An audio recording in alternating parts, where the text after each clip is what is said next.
fellow gamers and gamettes out there. I am Mr. Mike, and you are listening to the GamezAttack podcast here on OldFreakyGamer.com.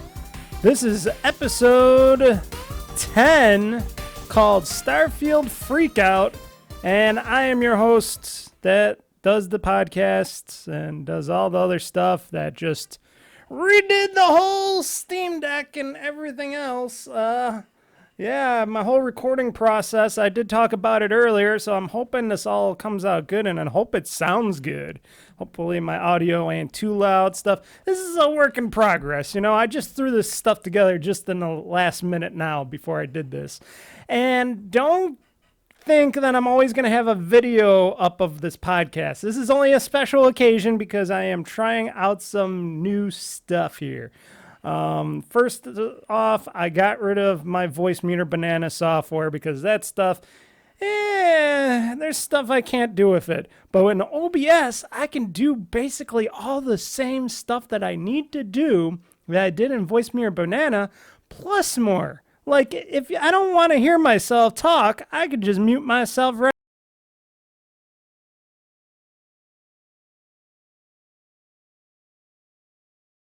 Oh, wait, you can hear me now. See, audio listeners, you can hear me now because my mute button works. In Voice Meter Banana, a lot of the stuff that I tried using did not work very well in that software. So, and I got sick of having to use like 3 different things of software and all that to do certain things. And I'm like, you know what? I think OBS can handle this. And especially because after I'm done recording in OBS, I can just take that, you know, the video, audio. If I want to use the video, I can use the video. And I can, if I do want to have a video portion of the show and I want to show stuff on the screen as I'm hitting my microphone, that's another thing I got to learn not to do. I can have that for the video watchers. If I decide to eventually just put the podcast out, not only in podcast audio form, but if I want to do like a video portion of the show, hence why I set all this up at the last second. But, you know, because I've been using OBS for a while now with the podcast streams for when I do E3 and stuff, or should I say formerly known as E3. So I usually got really good at doing, I'm going to capture the audio from another source. I'm going to capture the video.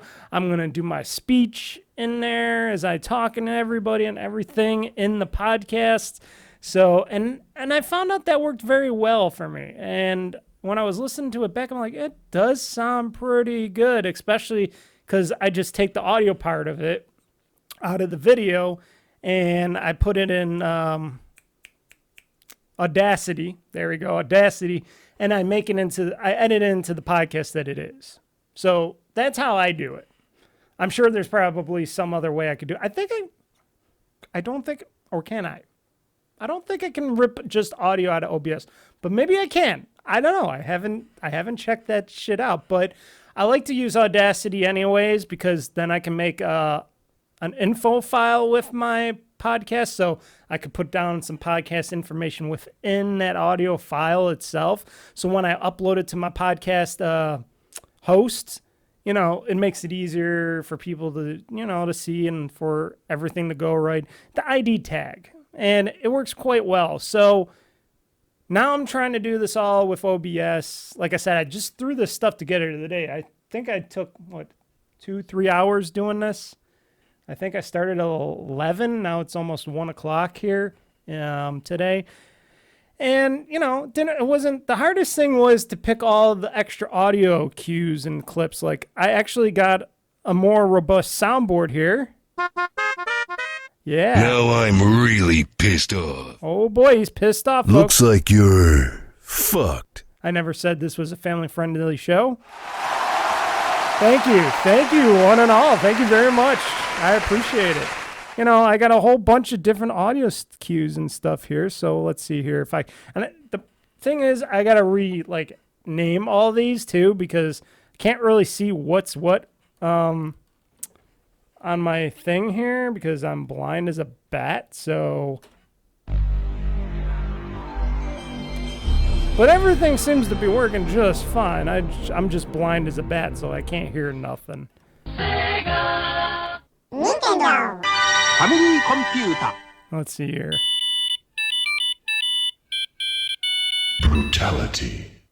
Brutality. And it goes on and on and on. Like, what is this? Oh, yeah. Game over. If we wanted to do some, like, special quiz stuff, could do that. Or that. Yeah. Spanish flea market. So I can do a lot more and a lot more audio now. Everything is pretty much organized. I just got to make some of the audio file names pop on my Stream Deck because, you know, I'm working with small keys here. And even though I'm looking at it like this, a lot of it I just cannot see. But anywho, I think it's all looking quite well. And as long as OBS records this well and my audio comes out good and I'm not too high-pitched, and the audio mixer is a lot better in OBS because I'm looking at my audio, I'm looking at the desktop audio, which is basically all the outside sources. So if I do like this again, Knock, knock, open up the doors. if I do that, I can see it.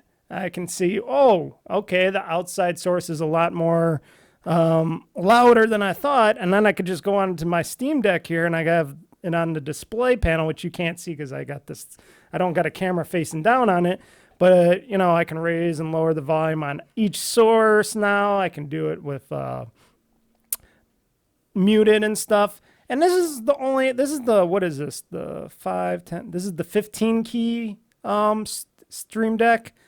Eventually, I might want to get the bigger one because if I want to do even more advanced audio stuff and whatnot, maybe I might get the bigger one. But right now, I'm still happy with the 15 key one. I think it does just fine. Plus, it nestles nicely in between my monitors here, so I don't have to have this big thing on my desk because, you know, I need all that room for my gaming controllers, my keyboard, mouse, and other various things that I might have on my desk. Like if I have a meal over here, I got my drinks up there.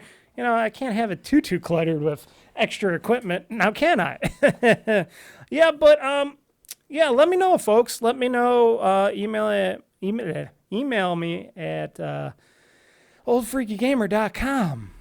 Or, no, that's my website. Sorry. Email me at OldFreakyGamer@gmail.com. There we go. And let me know how I sound. I don't care how I look. I don't give a shit. I'm not even wearing my Old Freaky Gamer t-shirt right now. I'm just wearing a muscle shirt and relaxing here. I don't, you know, I'm not even doing this super professionally, even though it looks pretty good, the video. But, you know, I'm all about the audio because this is a podcast. Audio podcast. And if you're not watching this, which you can watch this at oldfreakygamer.com today, Monday, as I put these out. I put all these podcasts out on Mondays. Bi-weekly? Is that how you say it? Bi-weekly? So every second week. So next Monday we won't have a podcast, but the following Monday we will have a podcast. So is that bi-weekly? I think that's bi-weekly. I think I'm getting that right. My brain doesn't work like it used to because I am getting older. But yeah, every bi-weekly, if I get that right, I put out this podcast, the GamezAttack podcast. It is a gaming video podcast. Yes, it's a gaming video game podcast. It's all about video games, not about vacations or my boring life beyond video games, not me working out, not me going to grocery shopping, not me going to work on my full-time gig. This is just about video games. This is just us sitting down, relaxing. You listen to me talking about video game news, what's going on in video games, what I've been playing in the past week and stuff, that kind of stuff. When other people talk about all various other things in their audio podcasts for their video game podcasts, I don't do that. I focus on the things that this podcast is made for. So if you like that kind of stuff, please subscribe to the GamezAttack podcast. You can get it on all major podcast apps, you know, Apple, Google, Amazon. You can get it on Podbean. That's where I host it. Let me get that right here. Give me a second here. Podbean app, or go to the Podbean and type in Old Freaky Gamer or the GamezAttack podcast. You will find me there. But whatever. You can even go to my website and just go and download it from there. You know, you can download each episode from there. You can subscribe from there. I even got a QR code on my website where you can go put up your phone and you can get the file data info, so you can put in your podcast app. I try to make it easy for people because, you know, I'm a technical kind of guy, so you can get the podcast anywhere. It is free. I don't have ads. I don't do ads, at least not yet. You never know. Maybe if there are some good ad companies that want to give me some ads and pay me to do ads, I will. But here's the thing. If I'm going to ever do ads, which I doubt I ever will do, but if I ever did, it has to be about video games and video game technology. It can't be about diapers or meal kits or workout this or sleeps this. It would only be about video games and video. It's got to be what I am representing. Okay? Okay. But I don't sell out, so it's probably not gonna happen that way. So we're here. We're talking about video games. Like I said, let me know if this sounds pretty good. I know it sounds good to me, but, you know, I am getting older. My hearing, vision, everything's not the best as it used to be. So maybe I would have to do some tweaking. You can let me know. So why don't we just kick it off so far? Like I said, just told you guys about my new setup here on OBS Studio, which I think is a great, you know, unless if they update it or do some weird things with it, right now it is the best way to do a lot of I do my video streams on there, I record videos on there, and now doing podcasts, it just all makes sense because then it's all in one app and it makes my life a lot easier. I try to simplify everything in my life, and that's including doing, you know, my hobby job here. This is my hobby. This is my forever hobby, my forever till I die hobby of podcast and stuff. So we're going to get into some podcast games that I have played in the past week. Now, I did just pick one. I didn't have all three anymore, and I'm just going to use the one audio. I even got back my old Games News audio insert as well, even though I got to change that up probably because it's not just from the past week, the news, it's from the past weeks. So, so why don't we go and I can quickly talk about some quick stuff here on the games that I have played in the past weeks. The games that have been played in the past week.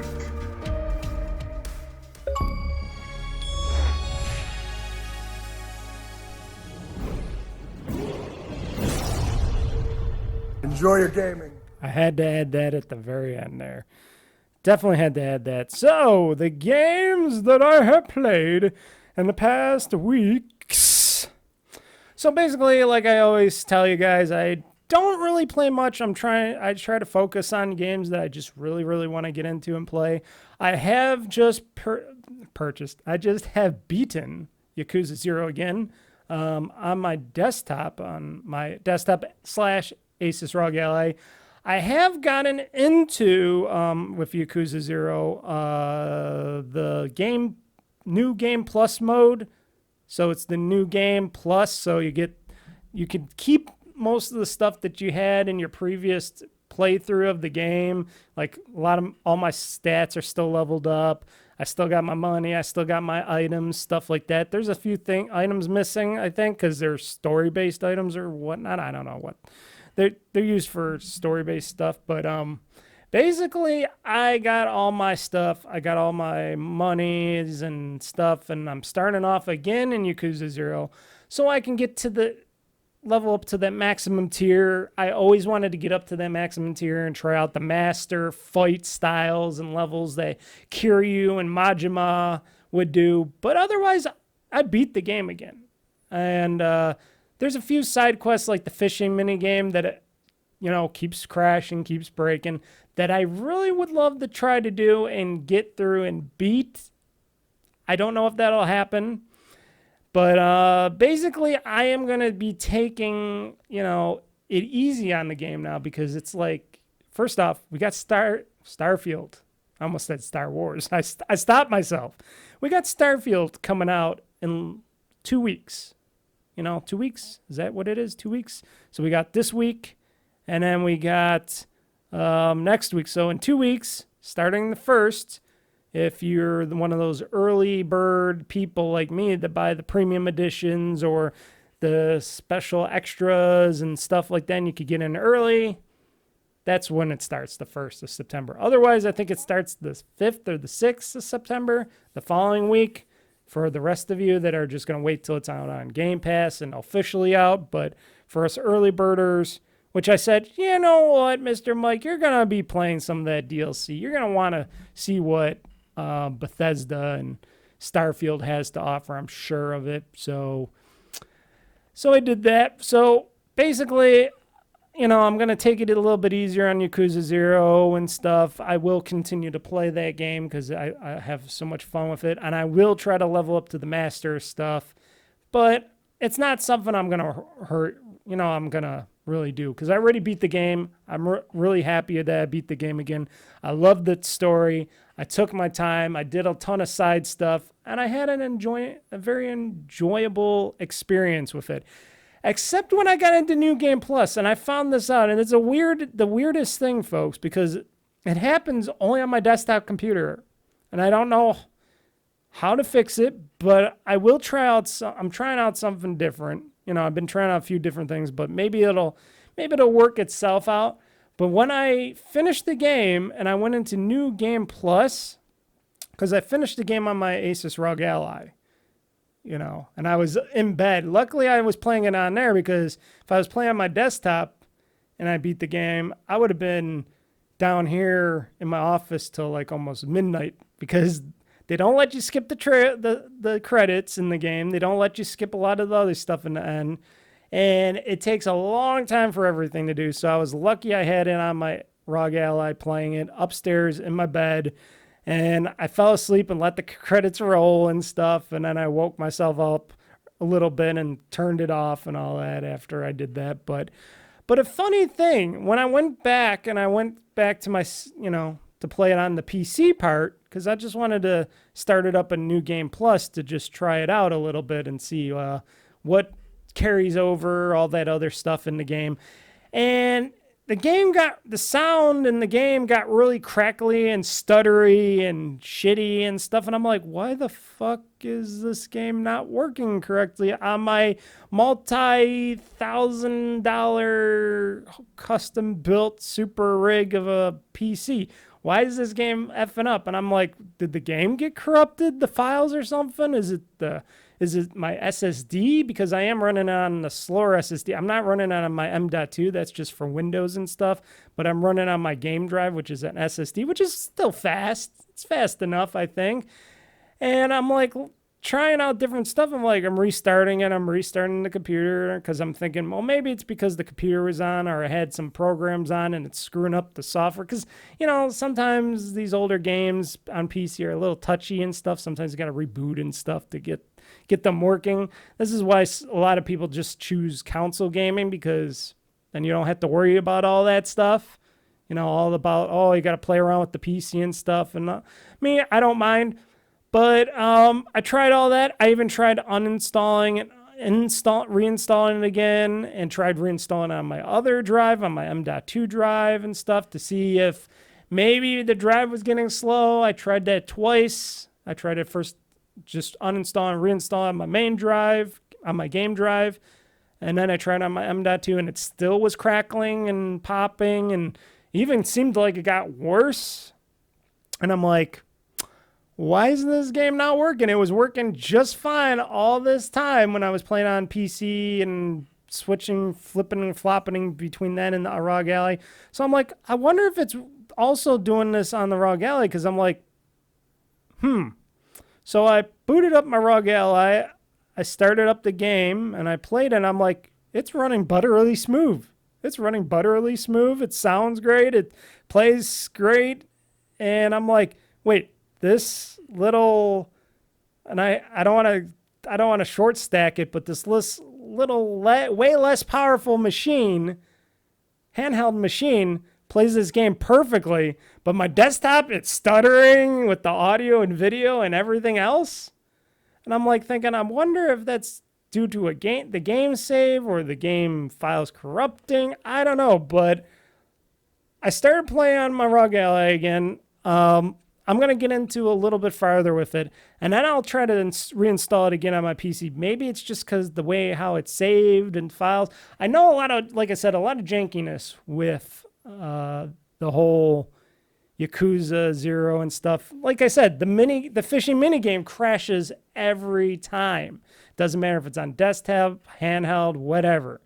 If you're not playing it on a console, it's going to crash on all their other devices, which I find that to be a little disappointing on them for not fixing that feature. But now the whole Game Plus mode doesn't work. I wonder why it doesn't work. It's software. It's beyond me on how sometimes that stuff happens. It's ghosts in the machine, whatnot. But at least it works on the ROG Ally and it's not crackly there, because I would have been really disappointed, because then I'd been like, well, how am I going to play this new Game Plus mode when everything's all glitchy and hitchy and crackly? I cannot do that. I would not be able to. The game would be very unplayable for me. It was very unplayable on the desktop. Like, it was really bad on the desktop, and I was not happy.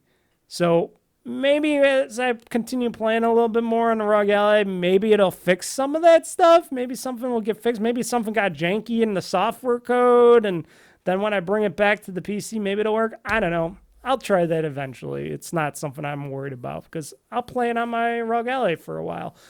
But I'm not going to be playing it for very much longer, because Starfield will be coming out shortly. So, but I'm happy, and I'm not going to play the other Yakuza games yet, Yakuza Kiwami and Kiwami 2 yet.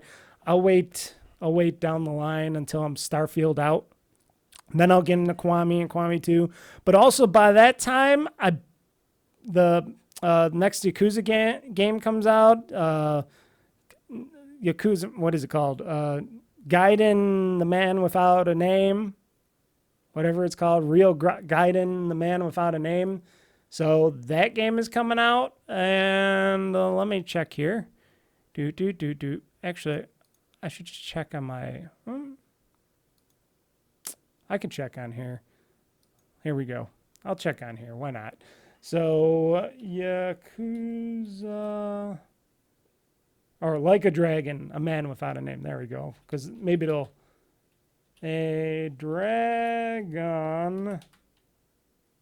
The Man Who Erased His Name. Sorry, The Man Who Erased His Name. See, that's a hard title for me to say for some reason. I don't know why. Like a Dragon, The Man Who Erased His Name. I'm going to go to Xbox.com because I still haven't pre-ordered it yet. And for some reason, I don't know why. Because I was hoping that there would be a physical copy, but now that we know that there isn't going to be a physical edition of this. And here we go for $50. The Man Who Erased His Name. Like a Dragon Gaiden. Come on. There we go. Come on, Microsoft. Why is everything slowing down on your site? So, this is coming out. When's this coming out? November 7th. So, this is coming out November 7th for Like a Dragon, The Man Who Erased His Name. So, for $50. So, yeah, I got some time. I might be able to get into some more Yakuza 0 by then, or start Yakuza Kiwami or something. I don't know. Maybe I'll hold off, because, shit, September, October, November, I might need those 2.5 months, or 2.25 months, because it comes out the 7th of November. I might need that for the whole thing. So maybe not. Maybe I won't start any other Yakuza games, but I'll continue to play Yakuza 0 a little bit. Because when this Yakuza game comes out, you know we'll be doing our streams again with that, right? So that's going to be fun. But yeah, a lot of Yakuza. And then next year is the next proper Yakuza game. This is like they're giving us the story in between the stories kind of a game. And then the next one's going to be the RPG main game again, where you got Kazuma and Kiryu and stuff like that, them coming in again, the whole gang. I can't remember most of their names anymore. Is that bad? That's bad. Ichiban, that's the main guy. But except it seems like Kiryu is going to be a main guy in that game as well. So I'm like, okay, that's going to be weird. Anywho, yes, beat it. Had fun with it. Such a great game. If you have not played any Yakuza games and you want to start off from the beginning, definitely start with Yakuza 0. That is the best of the bunch. They're all great. 3 and 4 might be a little of the pack. I forgot about 5. Is 5 good? 5 and 6 I think were okay too, but I think it was 3 and 4. Or was it 4 and 5? Oh boy, so many Yakuza games I forget. But it was in that middle point where it got a little especially when you were playing. That could have been 5 when you were playing as Hiroka, the daughter. And if you don't know what I'm talking about, do not worry. So start off with Yakuza 0. If you want to start the story, because the story goes from Yakuza 0 all the way to now. So you might want to, if you want to know the whole story and you want to play it through them, you better start now, because you're not gonna get there until later. Or you can watch my videos, my streams. I don't have Yakuza 0 though. Do I have Kiwami? I don't think I have Kiwami. I think I might have Kiwami too. I might have a little bit of Kiwami, but I think I started a little later when I started doing the main videos and streams on Yakuza Like Me's. But anywho, fun series, fun games. Cannot wait till the next one. And yeah, and the Raw Gala is still rocking on, folks. Of course, been streaming and have been playing, because I've been getting into this because I'm crazy, into Minecraft again, Bedrock Edition for PC, and playing off my server. Got my personal server on again upstairs in my room that I play off of on my computer, my Raw Gala. I could even do the console, whatever. And I've been just building and destroying and collecting resources from my Minecraft world, and I've been getting hooked on it again. It's a sad thing. I got a problem, folks, and I got to hold myself back. I got to try to hold myself back a bit from playing too much Minecraft. Now, doing the streams, which I will have a stream, a Minecraft Mining Mayhem stream this Friday when you're listening to this or watching this on YouTube. I will have a new stream, a Minecraft Mining Mayhem stream this Friday before we go to Starfield the next week. And I will be Minecrafting it up a lot again. So, but that's where I'll try to keep my Minecraft addiction to, just doing the Minecraft Mining Mayhem shows, so I don't overdo it to myself, because yesterday I was playing Minecraft most of the day. I spent most of the day, it was like 3 o'clock in the afternoon. I was still playing it from the morning, and I'm like, I gotta do some cleaning. I gotta clean the bathroom. I gotta clean some stuff in my house. And I was just nonstop, just going around digging, breaking, killing. I died a couple times, or clearing, doing this. And you might think it's boring, but you get addicted to it. And I'm one of those weird OCD motherfucker players that loves to just clear out stuff, build stuff, have stuff, collect stuff, organize stuff. I'm a crazy guy. And I got so much ideas in this mind, that I do have a lot of fun playing that game. I do. It is a joyous fun to play Minecraft. Hence why I keep putting out the videos and the entertainment for you guys to watch. Because why not? So, played that on the PC. We'll just move on from that. There's nothing more. It's not like there's anything that you guys need to find out about Minecraft. Minecraft is Minecraft. As long as they don't completely F it up with too much shit, it is still fun to play. It is still a great game. No, I don't play the Java version because I want the achievements, and I actually got another achievement in the game, surprisingly, and because I'm an achievement whore. That's another thing. I'm an achievement whore, so I definitely want to, get those achievements while I'm playing my games. And finally, I played myself a little bit of Vampire Survivors because another update came out and a lot of people were playing it on streams and stuff. So I said, you know what? Why don't I kick it up? But I played it on the PC. I didn't play it on my Xbox. I played it on the PC because I'd never played it on my desktop. And it runs very fast and butterly smooth. And playing with the controller, because I tried to play it with keyboard and mouse. That did not work out for me at all. No way. Oh, boy. I could play a lot of games with keyboard and mouse, but Vampire Survivors, not one of those games. Using the WASD keys and the mouse, no go for this guy. No go for this guy. Vampire Survivors, you need a dedicated analog stick and stuff, and playing with controller a lot better than playing a keyboard and mouse. In my mind, maybe some of you like keyboard and mouse and like playing this kind of games like that, but sometimes, you want a good controller to play. My shooters, some shooters I can play with a keyboard and mouse. I can do that, but it depends on how they're designed. And I think Vampire Survivors is definitely designed for quick play with the controller. I know it sounds weird compared to using a keyboard and mouse, but it just works better. Got a few more achievements in that too. I had myself some fun in Vampire Survivors because why not? Boot that up. It's easy to boot up. It's fast to boot up. You play it, boot it up, play it, kill a lot of things on the screen, get into beast mode and just kill and wipe out everything you see. Oh, it's so fun.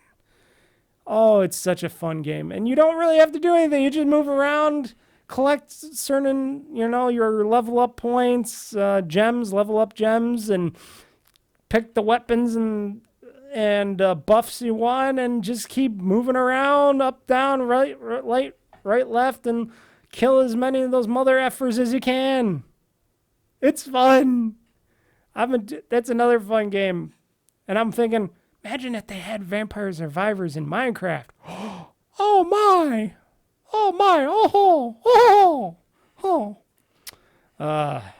but those are the games I played.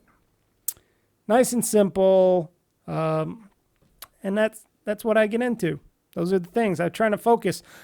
I would really like, and I've been saying this, but I don't think it's going to happen, but you never know. Maybe today, maybe after my podcast and stuff, maybe I'll boot up Phoenix Wright again, and I want to really try to get through the Phoenix Wright games.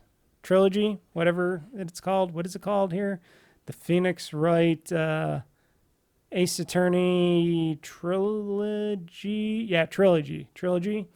I really want to get through that still, because if I can beat that game, that'd be one more game off my checklist bucket list before Starfield, but I don't think I'm going to beat that. That's a lot.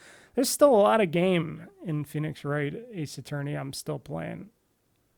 I got a lot of games left. A lot of gaming. It's a lot of reading. It's a lot of texting.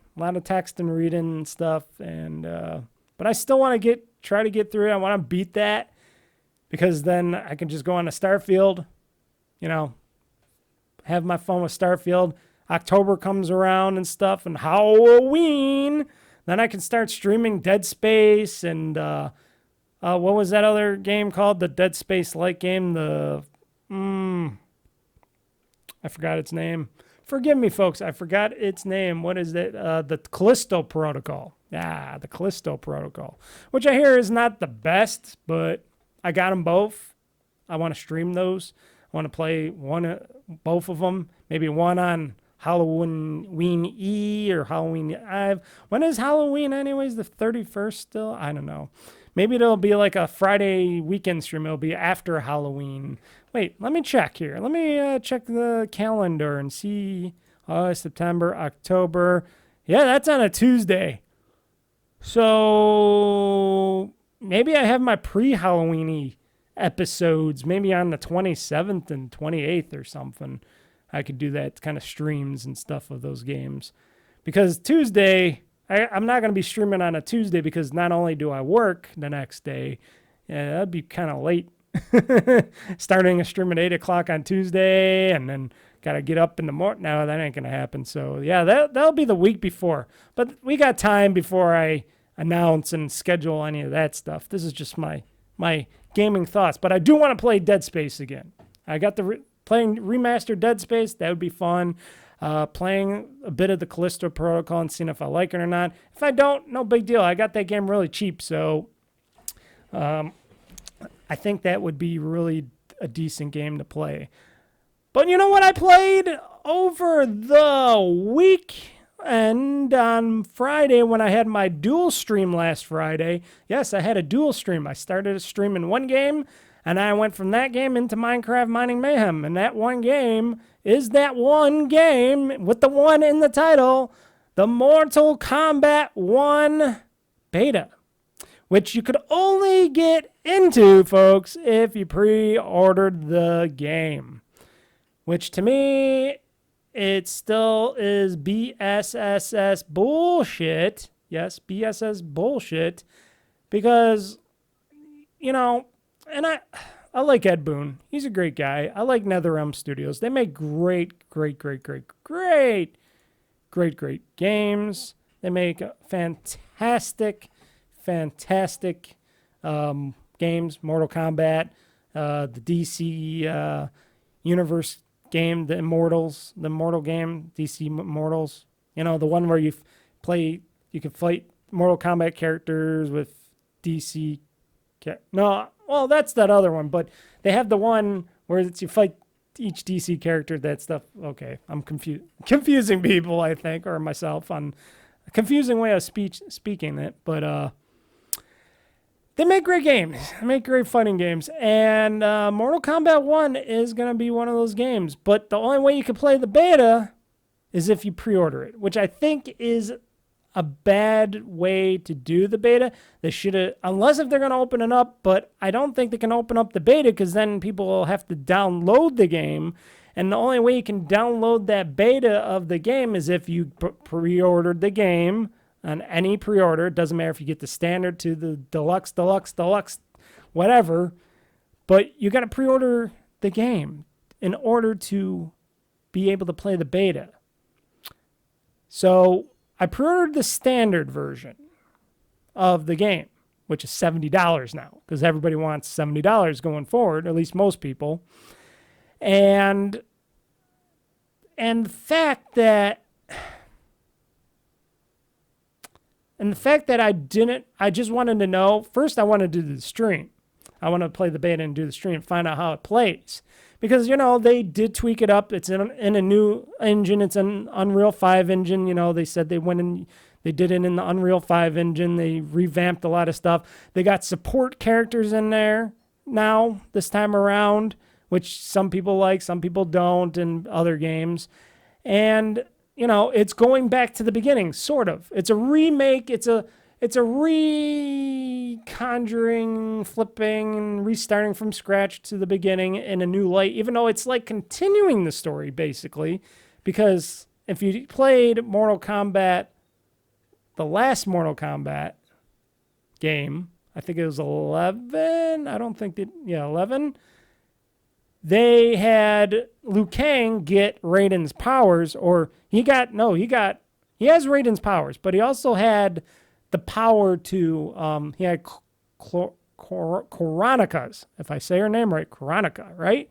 He even got Kronika's powers, basically, to redo the whole universe, the whole Mortal Kombat universe in his image. So he has, right now, he has that. I don't know if he still has those powers or if he gave them back to Kronika or whatever, but he has at least Raiden's powers in this game. I don't know what they're going to do and how the story will continue on, but he has Raiden's powers in this game. And Raiden is just a normal dude now. So going forward into resetting the whole timeline and his image and everything else, he basically, a lot of characters will not be in there. A lot of characters will be in there. A lot of interesting stuff is happening, even though it shouldn't. But here's the thing.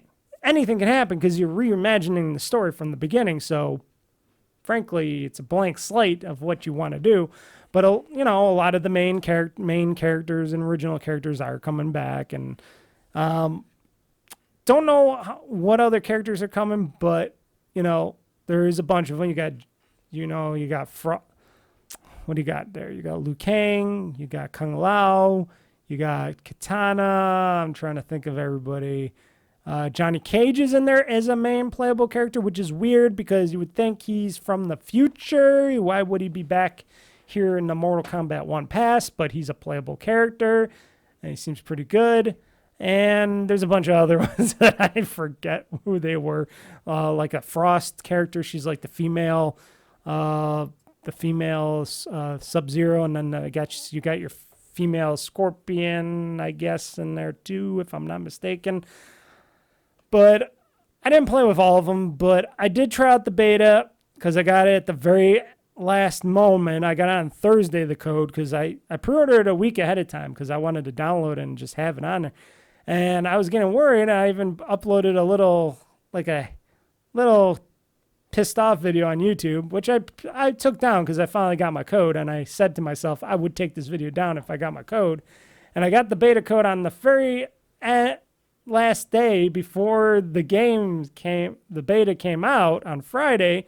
So I had to scramble and download it, enter the code, which you got to go through Warner Brothers and bullshit like that. And it was a horrible thing. They couldn't just give me an Xbox beta code. It had to go through Warner Brothers, the third party, and blah, blah, blah. Set up a stupid account, and it's horrible. Corporations are horrible, people.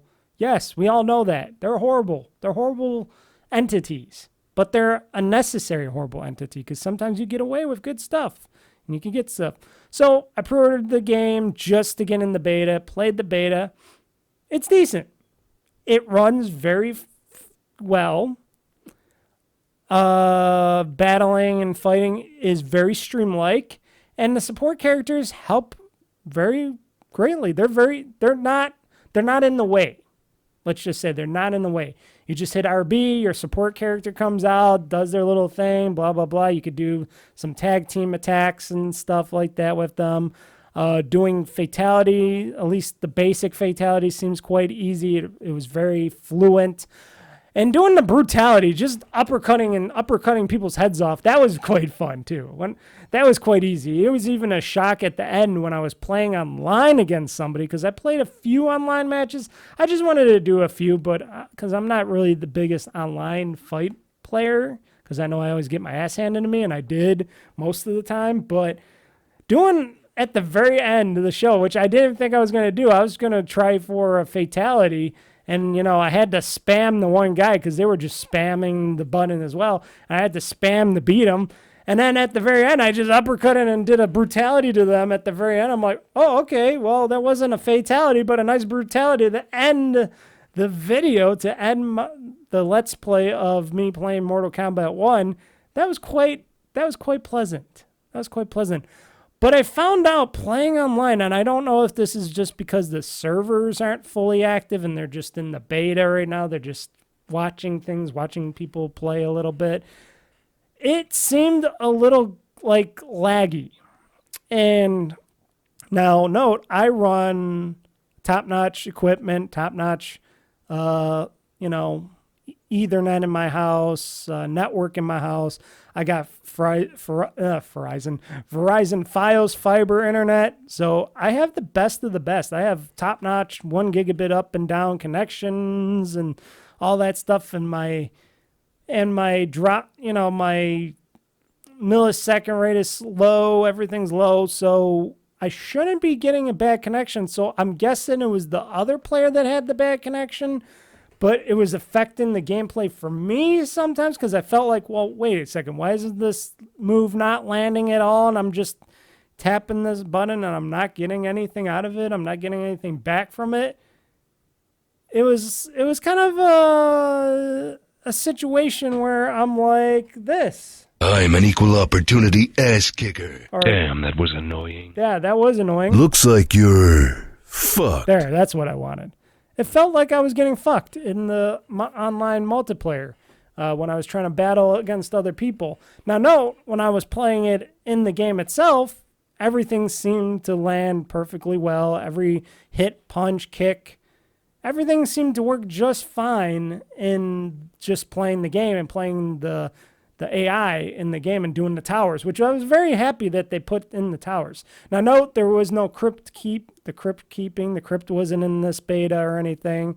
If they are having a crypt, I'm sure they will. People really like the crypt. Why wouldn't they add that? But you never know. Maybe they're not. Maybe they, because they're going back to the beginning, maybe the crypt won't be in here or they'll have something new or different. I don't know.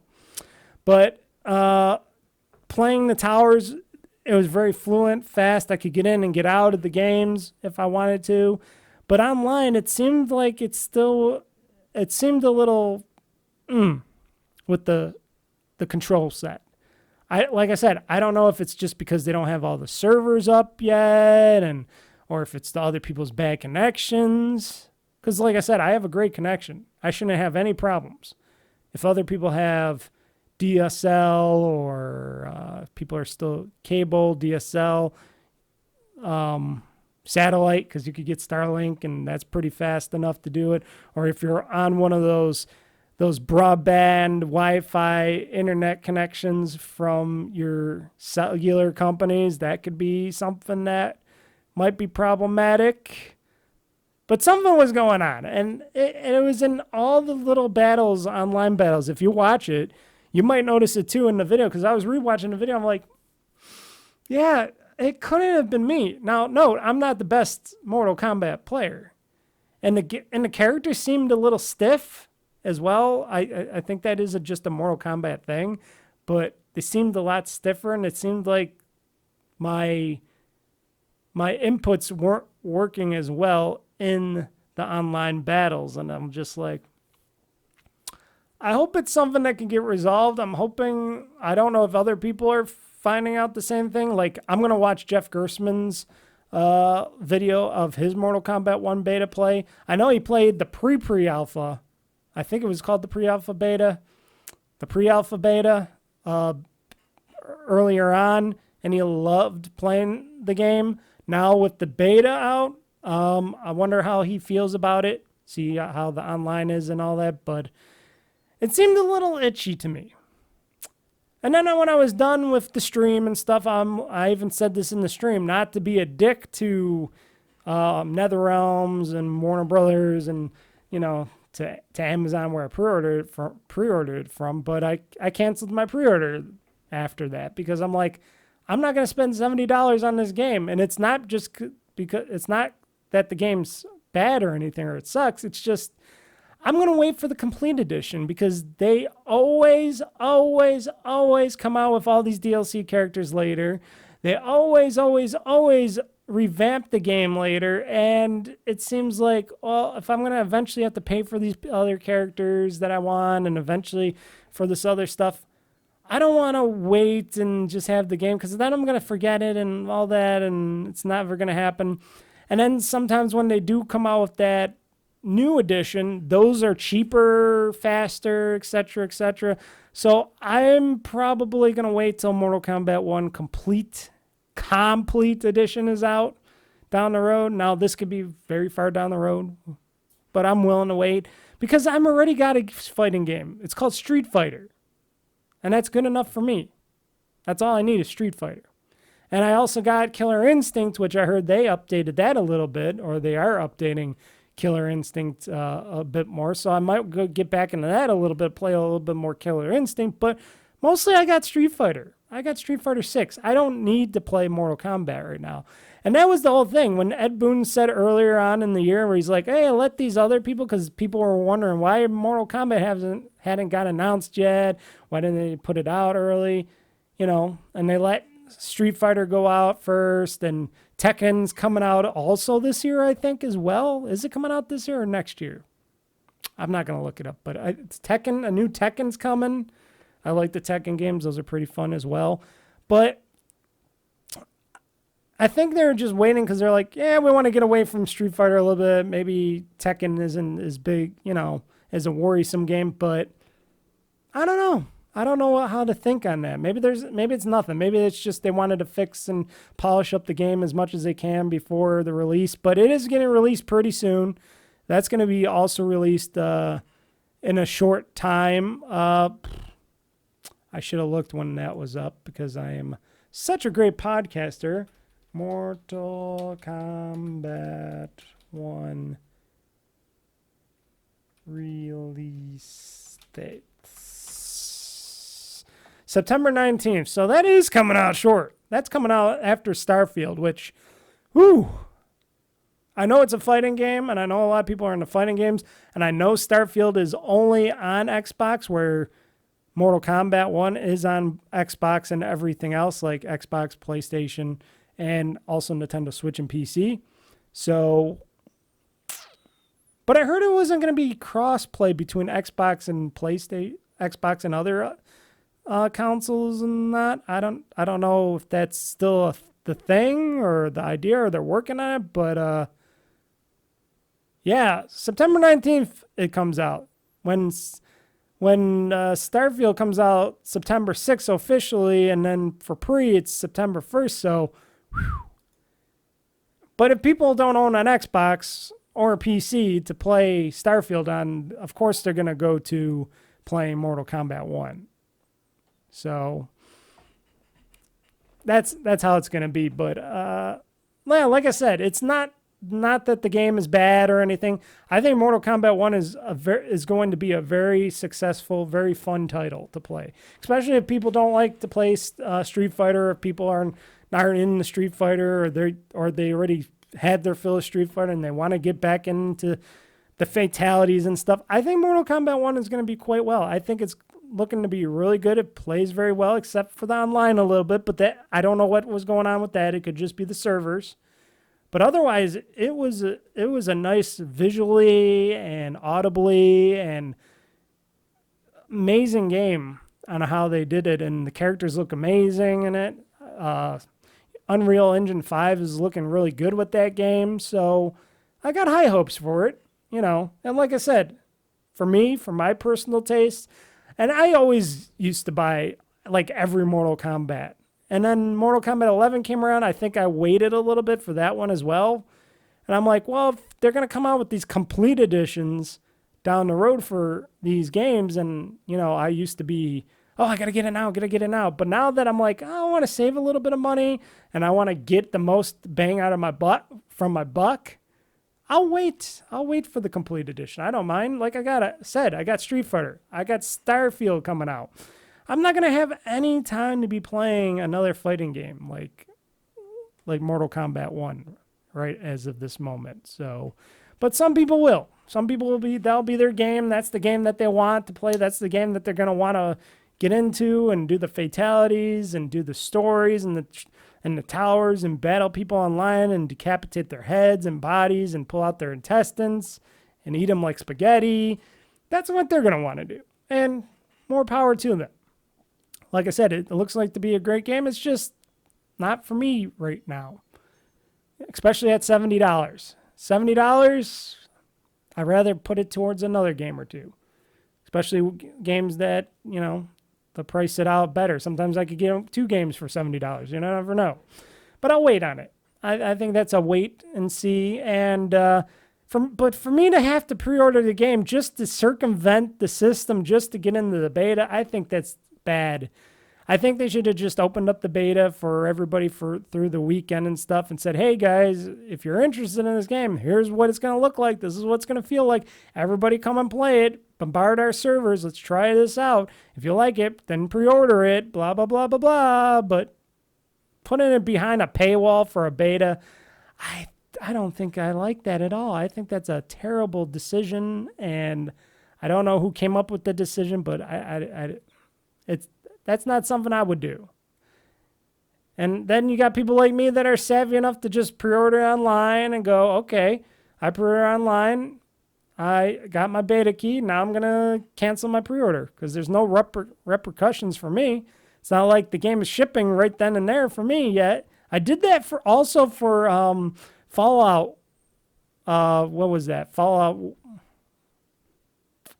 What's that Fallout called? Fallout. Shit. Not Fallout 1. Oh, crap. What is that online Fallout game? The online Fallout. Forgive me for not knowing the title.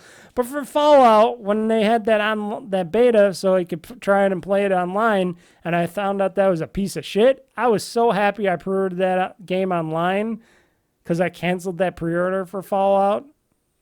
And that was one of those things where I'm like, what is this? I got to cancel my pre-order ASAP. And it was closer to launch with that game as well. That was a very close to the launch. And I'm like, oh, thank God I could play this beta and try it out first. Because I'm like, I want to see how it is. And then I seen it and I was like, eek, not so hot. And I'm glad I had that opportunity to cancel the pre-order after that. So this isn't the first time I've done it. And it's probably not going to be the last time, because if these companies really want, dedicated fans to these games and people to see how these games are, give us the beta.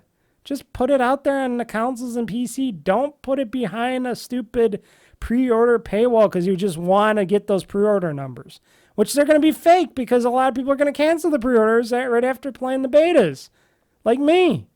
Because they're not going to want to spend $70, but they want to find out what the game is like, so down the road they can get a sale on it or wait for the complete edition, like me, and get it later. So it infuriates me. But, business is business, especially in the gaming world. You cannot change that. Let's see here. Let's see. I talked about the Mortal Kombat beta. I talked about my podcasting process. Let's talk about the weakness about people in Starfield. Holy shit. The thing that I've been seeing, hearing, reading, and watching, everybody's getting up into the grill of Bethesda and everybody there, and what's his name? Pete Hines and stuff. They're like, oh, what's going on with Starfield? Has it gone gold? Why are you saying it's going gold? When's it going to go gold? It's only so far away. It takes a while to go gold and blah, blah, blah this and blah, blah, blah that. People are freaking out and letting the game's coming out. And then you got Pete Hines striking back at him, telling him, just wait your fucking focus. We have this. We know what we're doing, which... If I would have said to Pete Hines, the one thing he shouldn't have said is we know what we're doing, because then you're just going to make people freak out more and get scared and sad more, because they're going to be like, oh, you at Bethesda know what you're doing, Pete Hines? Oh, just like you guys knew what you were doing with Redfall, eh? And I bet a lot of people were saying that. But there was a whole bunch of turmoil on Starfield because everybody's going crazy. And I'm like, chill, people, chill. It's just a video game, but it is going to be a big video game, and you can tell because there's a lot of press, a lot of people just getting gung ho. Me, I'm going to be doing streams of Starfield. I'm going to be doing my craziness stream where I'm going to play it on PC first, try it on PC, then I'm going to put it on my Asus ROG Ally, switch it to that, and then I'm going to hopefully play it on console the same day. I don't know if getting the deluxe whatever edition when I pre-order it for the PC, because that's what main thing I'm going to be playing on is the PC and maybe some on Asus ROG Ally, but I wanted to try it more so than the console. But I wonder if I could play the console on the 1st. That might actually won't let me play it till the 6th, but I don't know yet. I'll find out when that comes out. But I got a lot of plans for that stream, and that's only in next week, right? That's next week. This week that we're in, and then next week Friday, which I hopefully will be off. I got to make sure. Got to ask my my boss manager. Say, hey, I'm good for Friday next week, right? I put it on the calendar, right? Because that's what you guys told me to do, is put these things on the calendar, right? So I'll have to find out if I'm off that day. If I'm not, it's not a big deal. I just wanted to be off that day because I wanted to play it early and do early streams of Starfield instead of doing just a late 8 o'clock. So I got to make sure, I got to double down and check, make sure everything's all good for next Friday on that. So if I am off on Friday, then I can just wake up, eat my breakfast, get my head together, and then just start streaming and playing Starfield and doing the stream early. Then I can have like a long multi-part of the day stream, you know. That's a thought. That's the thought of it. Plus, I want to order pizza that day. I want to order pizza, play Starfield, have some fun. That'll be fun day Friday for Starfield. But I'm not freaking out. I already did the little bonus DLC pre-order to get into it early. It's already pre-downloaded on all my systems. I even did a little mini video short on that on YouTube where I have it on. I showed my video of it being preloaded on my Xbox Series X, on my PC, and on my Asus ROG Ally, which they all have all the files. It's already be loaded and played, people. Starfield's all 100 something gigs of it is all ready to be played on all my devices. So it's gonna be fun. It's gonna be a fun day, and I'm gonna have to learn a lot of stuff while playing that game. I'm sure of it. It's not going to be probably the easiest games because, they got a lot of stuff going on in that Starfield game, but it's going to be fun. Being able to customize stuff like my character, ship, this, that, I'm very excited. Customization. I love customization in games. And going around shooting things with custom guns, all that. Ooh. But there's not going to be a VAT system in the game. So it's going to be a little bit different than what a Fallout and all that, because I used to love the VAT systems, but because they're going away with that for Starfield, I can understand that, but still, it's going to be fun. I can tell. But, people are got to calm down. It's just a video game, and people, crazy people that like to get up in arms and the trolls and all that. And I guess the leaks are going on, and I'm like, okay, there's leaks. So what? Just don't look at them. Everybody's freaking out. Oh my God, watch out, everybody. The leaks. Ah! Oh, there's a leak over there. Ah! Leaks. Oh my God. Oh, it's me. Leaks. Hold on. I'm trying to get. See, this is the problem with me not knowing. The leaks. Game over. I don't think that was the right ones, but Hold up. I got more.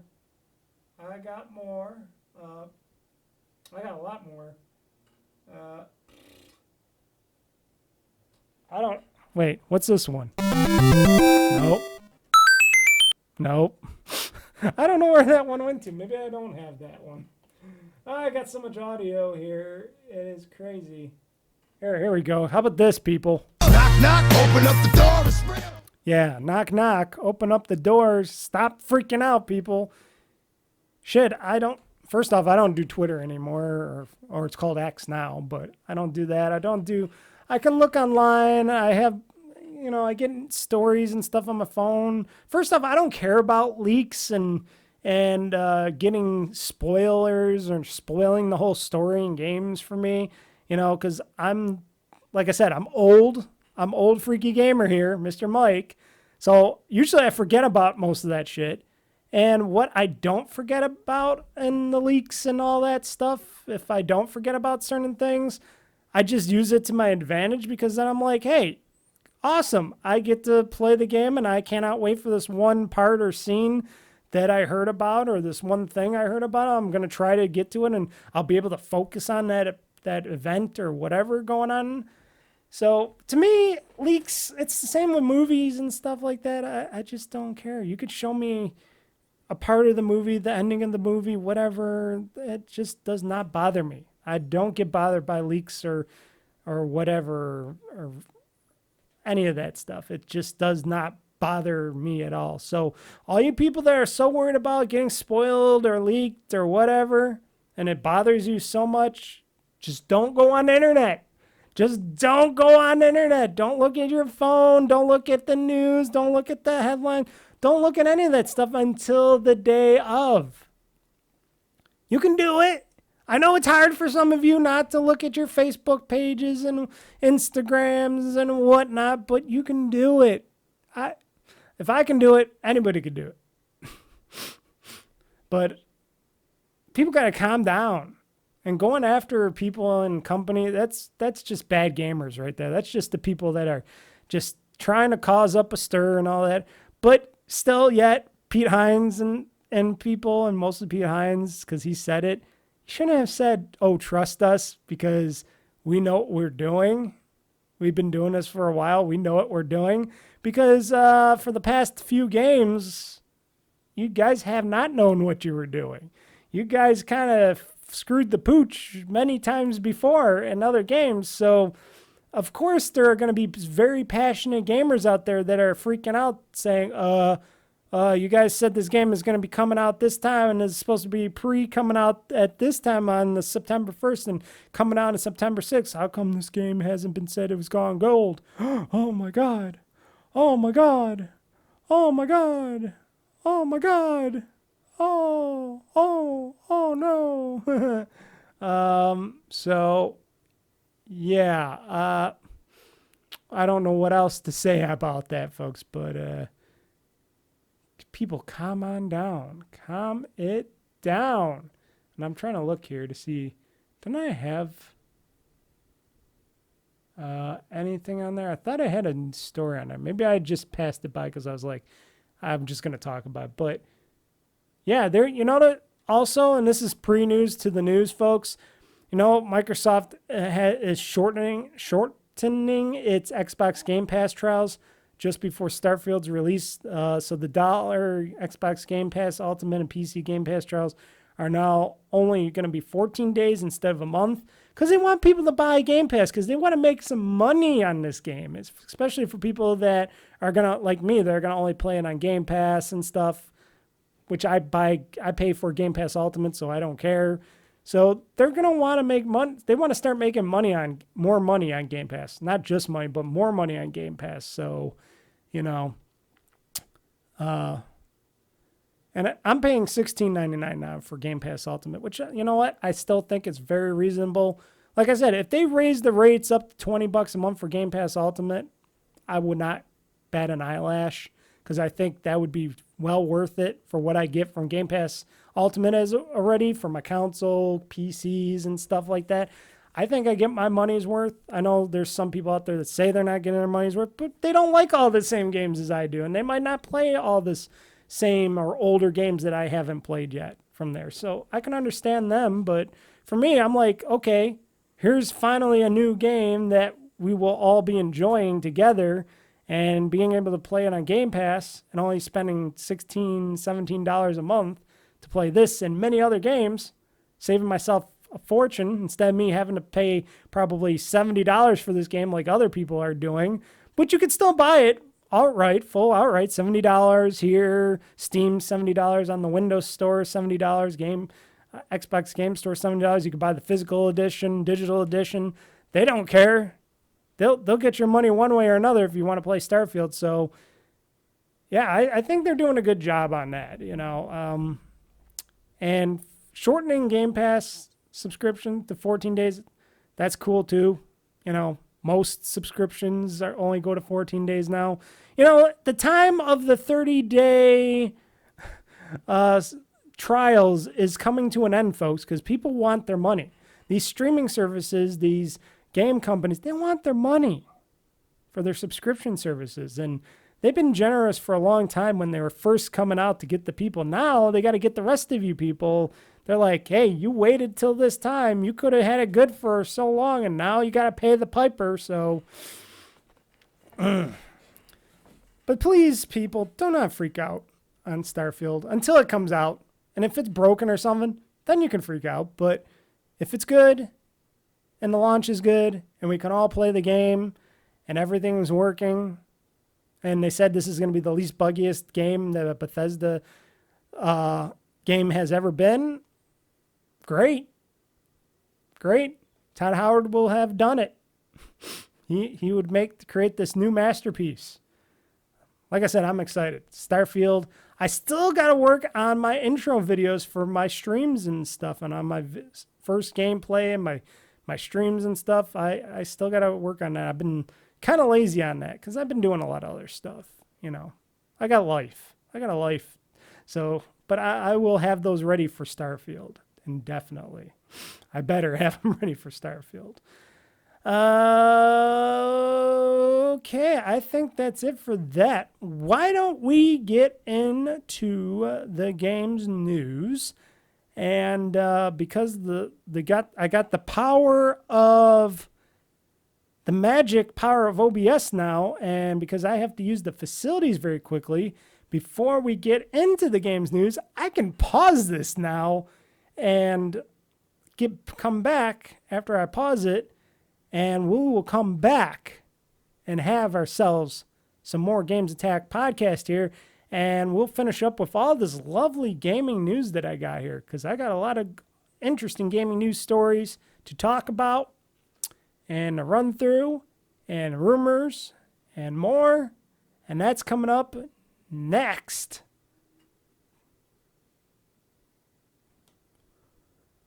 Okay, we're rolling, we're recording, everything's working. This is great. I love this. Being able to pause this recording and stuff in the podcast is another quality of life thing that I like.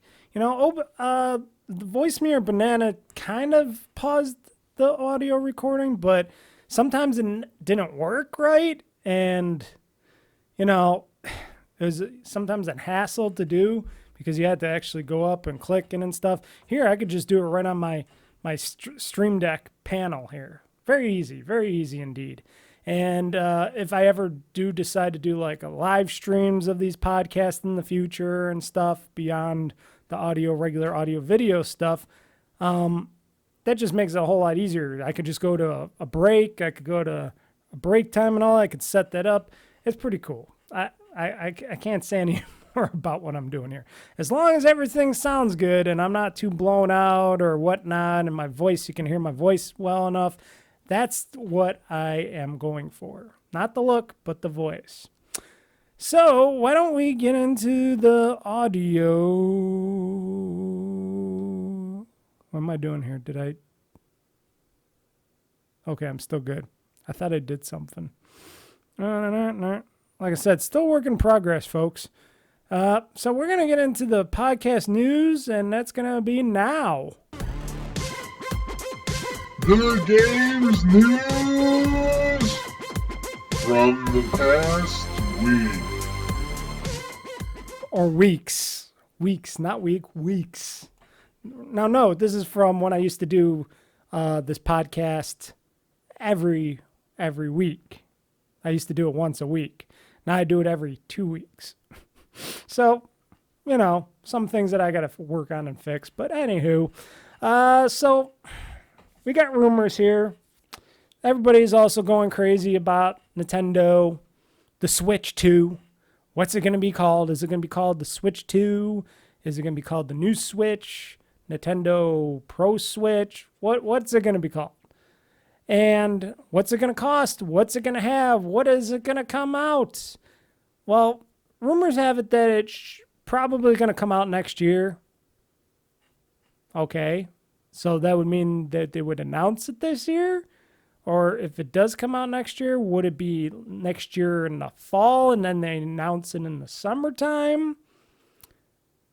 A lot of people are saying that because Gamescom is coming, up shortly that they might announce the new Switch during Gamescom, that what it's going to be called, the new Switch or whatnot, could happen. But would that monopolize their whole, near future of the Switch now and all the Switches that they want to sell now until the next year? Or are they going to announce, oh, we are working on the next Switch, it's not coming out till blah, blah, blah? I think they should wait. If I was Nintendo, maybe wait till, if they're going to release next year, which would probably be in the fall time, that the summer would be the time that they announce it next year. But I don't know. Maybe they will announce it this year. Maybe they'll announce it at Gamescom, go, hey, everybody, Switch 2 is coming out next year. It's going to be called the Switch blah, blah. The Switch Fantastico. I don't know. For me, like I said, I'm going to hold off, even though when I see the official, Switch 2, and I see their presentation on, they show what the hardware is, what it's capable of, I bet you I'll be like, okay, I'll buy it. Backwards compatibility, okay. Because that's kind of a gaming dog that I am, and Nintendo is, like I said, Nintendo is the Apple of the video game world, so they know how to suck people like me back into that fold and spend more money, even though I don't need to. But I can hold off. I'm going to try to hold off on getting the next Switch, at least not right away, because first off, the next Switch, the new and improved, more powerful Switch 2 or whatever it's going to be, they're not even going to have an OLED screen to start off with. It's just going to be a plain regular screen. And then the next version, they said down the road is going to have the OLED version of it. And I'm like, and that is something that they actually, I guess, suggested on. Now, no, that's all rumored. Everything's rumored, but a lot of the rumor mill is suggesting the same thing, that they're not coming out with an OLED version first, that it's just going to be your basic LCD screen. And I'm like, that's a reason for me to hold off. Now, the first Switch was okay because, they were just starting off. But the second Switch, if it's going to be more powerful and you're going to have more storage on it, which is what they're saying, it's going to be way more powerful, something between Xbox One and PS4. Okay, we'll see about that. And hopefully it's a little bit more powerful than that. But, Nintendo's never been the ones to have the power super high. But if they can do stuff with that much power, why not? They're doing quite well with this Switch. And the games and the third-party games coming out for this Switch have been remarkably amazing, on how many things have been coming out for this handheld. This handheld console handheld hybrid. So,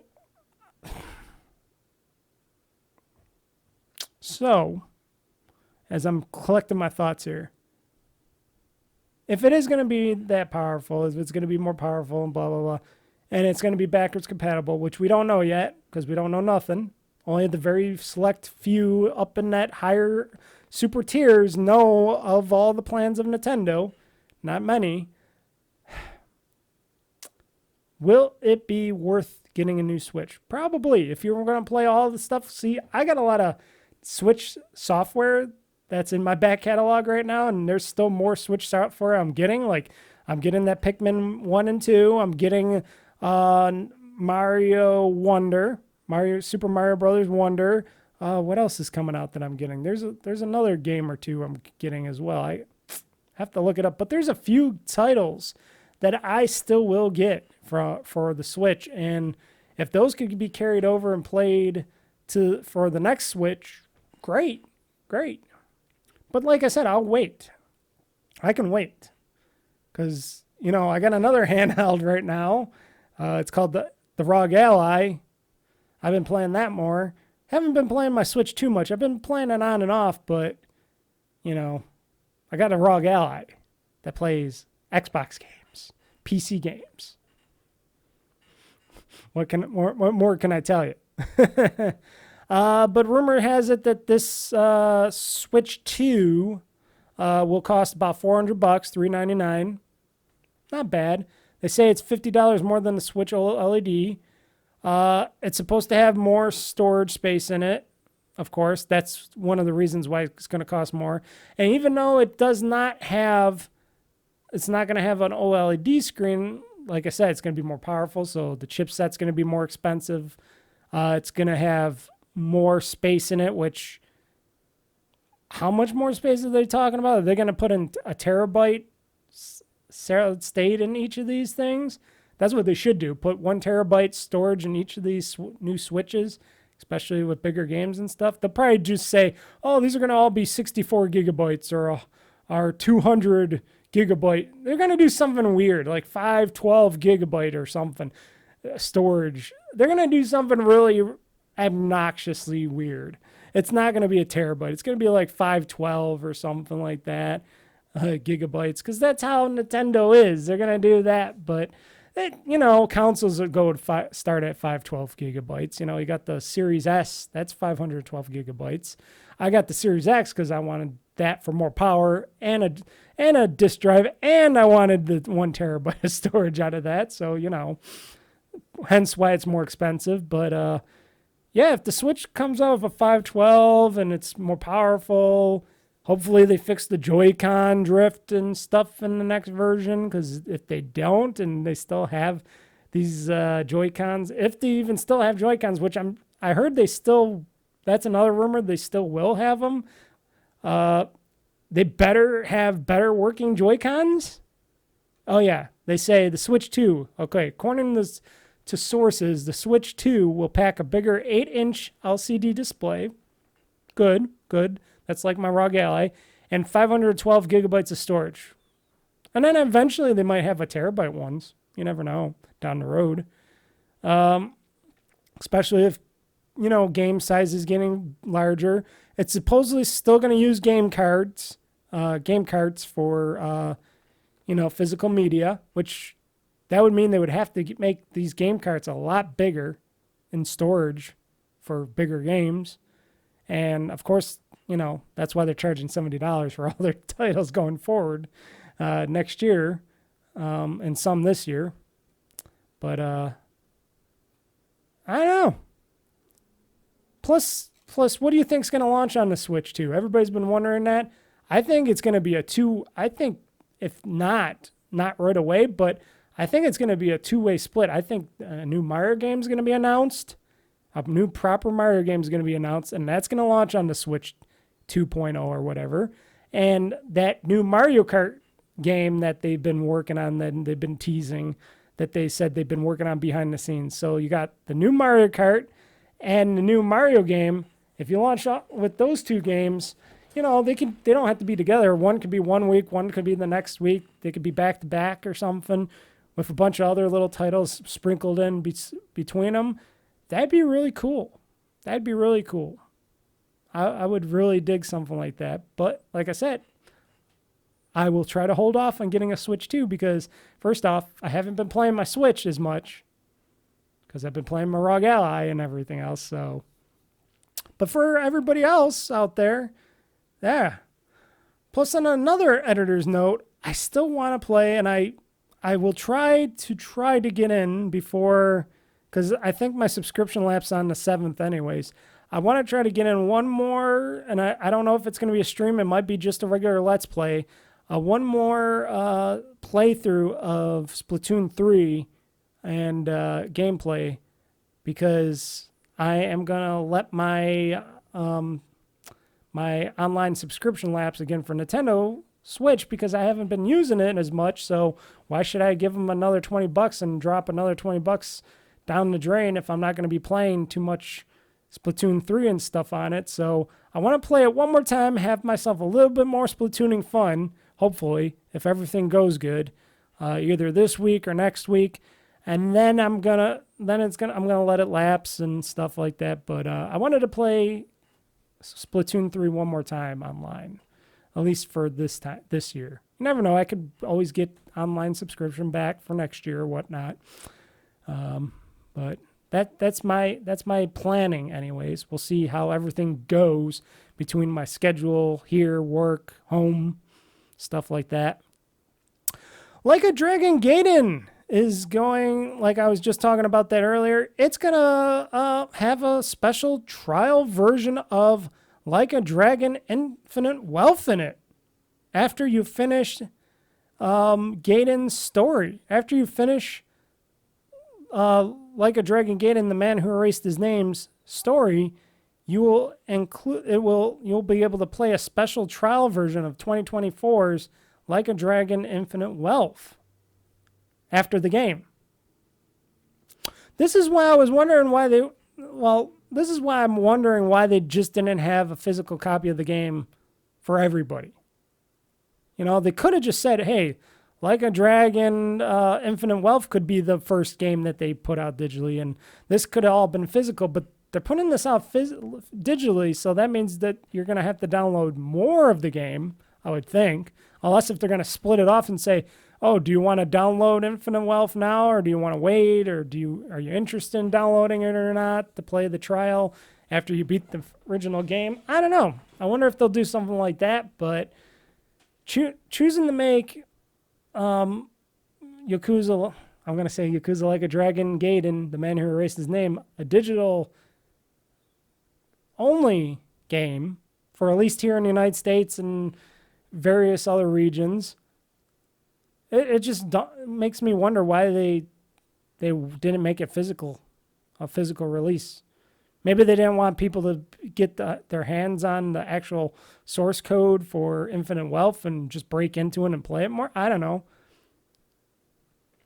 because it ain't done yet. But I think this is going to be pretty cool then. I cannot wait, because after I play that game, I can play a little bit of Infinite Wealth and find out what's going on with that story. That's going to be pretty fun. So apparently there was a new gameplay overview trailer, which I haven't seen yet. I'll have to watch it, setting up the story and details on that. Of course, Gaiden's protagonist, Kazuma Kiryu, everybody's favorite guy, is seen meeting up with Infinite Wealth protagonist Ichiban Kasuga.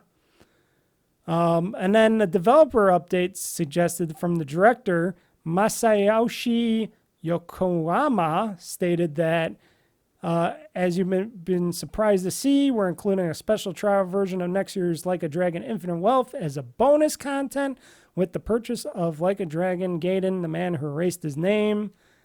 He said the special trial version includes scenes that are not in the main game, and that players can unlock it if after completing rewind can play it after the players beat and complete Gaiden's main storyline. The Like a Dragon Gaiden, the man who erased his name, follows Kiryu as he goes into hiding after the events of 2018's Yakuza 6 Song of Life. That's when him and Haruka, you had to play dead for that. And between the events of Yakuza Like a Dragon and the upcoming Like a Dragon Infinite Wealth. I wonder if he'll run into Haruka down the road or something again. I don't know. He's going to bring those two together. She's going to say, oh, meet your non-grandson, because he basically adopted that girl. And like I said, if you haven't played the games, you don't know what I'm talking about. But he basically adopted this one girl from a former woman that he used to infatuate about, but stuff happened. And so he adopted the girl, blah, blah, blah, blah. And it all came up to this point. So it's The Man Who Erased His Name launches on November 9th for mostly everything: PC, PS4, PS5, Xbox One, Series X and S. And of course, Infinite Wealth will be released in 2024. And it's very exciting. And they're crazy games, folks. And I was, like I said before, I was so worried when they were turning the Yakuza series into the turn-based RPG that is Like a Dragon, that was Like a Dragon for the first one with Ichiban, and I was so worried about it. And then when I played it and learned it, I fell in love with it. And I'm like, okay, I can do this. And then I learned how to play turn-based JRPGs for myself, because I really was bad at them. look at me playing all the Final Fantasy games that I play. Not. But really excited, and having a trial version in this. See, this is a way you get people to really want to get people to wanting to play your games in the series and the upcoming games. You do stuff like this. You don't do stuff like Mortal Kombat 1 where you got to pre-order the game and play to get to the beta. You play a game and then you get to the beta for another game down the road. That's how you do it. They're doing it right. Mortal Kombat doing it wrong on that. See, that's the in-between thing. You got Mortal Kombat doing it wrong with the beta, you know, having to pre-order to get the beta, and then you're doing it right with Like a Dragon Gaiden because you're playing the game, and on top of playing this game, you get a bonus, a little bit of a beta bonus for the next game. Why? What? That makes no sense, does it? I don't know. So, okay, next up in the news, Red Dead Redemption on PS4 and Nintendo Switch has been confirmed. Even though it's just the regular game, they're just making sure they work properly on PS4 and Nintendo Switch. And PC gamers are left hanging, according to the article. And this is going to be like the ultimate Red Dead Redemption. It's also not coming out for Xbox because you can play Red Dead Redemption and all its DLC on the Series X and S and stuff, so you don't have to worry about that. But for PlayStation 4 and stuff and Nintendo Switch, they're selling Red Dead Redemption and the zombie add-on Undead Nightmare coming to the PS4 and Nintendo Switch on August 17th. So it's the 2010 Western adventure game that only launched on the PS3 and 360, is being ported to PS4 and Switch by UK developer Double 11 Studios with PS5 backwards compatibility supported. The port is not a remaster or a remake, but a conversion, they said, because, you know, Rockstar don't like doing proper remakes or remasters. It includes newly supported languages such as simplified and traditional Chinese, Korean, Polish, for us Polacks, Brazilian, Portuguese, Russian, Latin American. It's only going to cost $50. That's why I'm going to be pre-ordering it for my Switch. I'm going to get the physical edition for the Switch, of course, because I'm crazy. And you can get it on the eShop or the PlayStation Store. Physical versions are arriving October 13th. But people are getting pissed off because Rockstar had not mentioned anything about a PC or Xbox versions. And the biggest version is, the thing is, the original 360 version does work on modern Xbox consoles via backwards compatibility, so you don't have to worry about that, and you can play that. We don't have to worry about, because it's not like they're updating any of the graphics or anything, so Xbox fans don't have to sweat or complain about it. But for PC, because they never released the game on PC officially, as they said, that's what's pissing off PC gamers. They're like, well, what about us? What the fuck? We want to play this on PC. How come you guys aren't releasing it for PC? Yeah, that's the thing about Rockstar. They just... It's like they got a hatred for their fans or something. Like, they want to abuse the fans, and they're like... And people are like, we just really want to play good versions of your games, and we really, really, really want to buy and play your games, but you really don't care about your older titles. We're willing to shell out $50 to $60 on these older titles. Just remaster them a bit or do something and make them available on everything so we can get it. And Rockstar's like, no, we're going to select a few things. We're going to have a third party doing it. They're just going to slap a little coat of paint or fix it up so it works on these things. And bada bing, bada boom. Here, cha-ching, cha-ching. Let the cash register roll on in. And then we're not going to even put it on PC, which is quite weird. In this day and age, why? Rockstar. But they make money hand over fist. They don't give a shit about any of us. Come on, people. Do you think a company of a corporation is going to care about us? They're not the little guys anymore. They've been the big guys for a while. They'll shit on us as much as they can until we give up or we say no. Then they'll change their ways, but nah. here's a quick note, news note. Call of Duty Modern Warfare 3 has a release date, and people are going, oh, finally we get a release date for Call of Duty Modern Warfare 3. Holy shit. Oh my God. Oh, we're going to die if we don't get that Call of Duty news. So Call of Duty Modern Warfare 3, the third, is going to be released on November 10th of this year of 2023. So there you go, guys. There's that bit of news. I don't care. I would only play for the story anyways. I don't play multiplayer. And whenever that whole,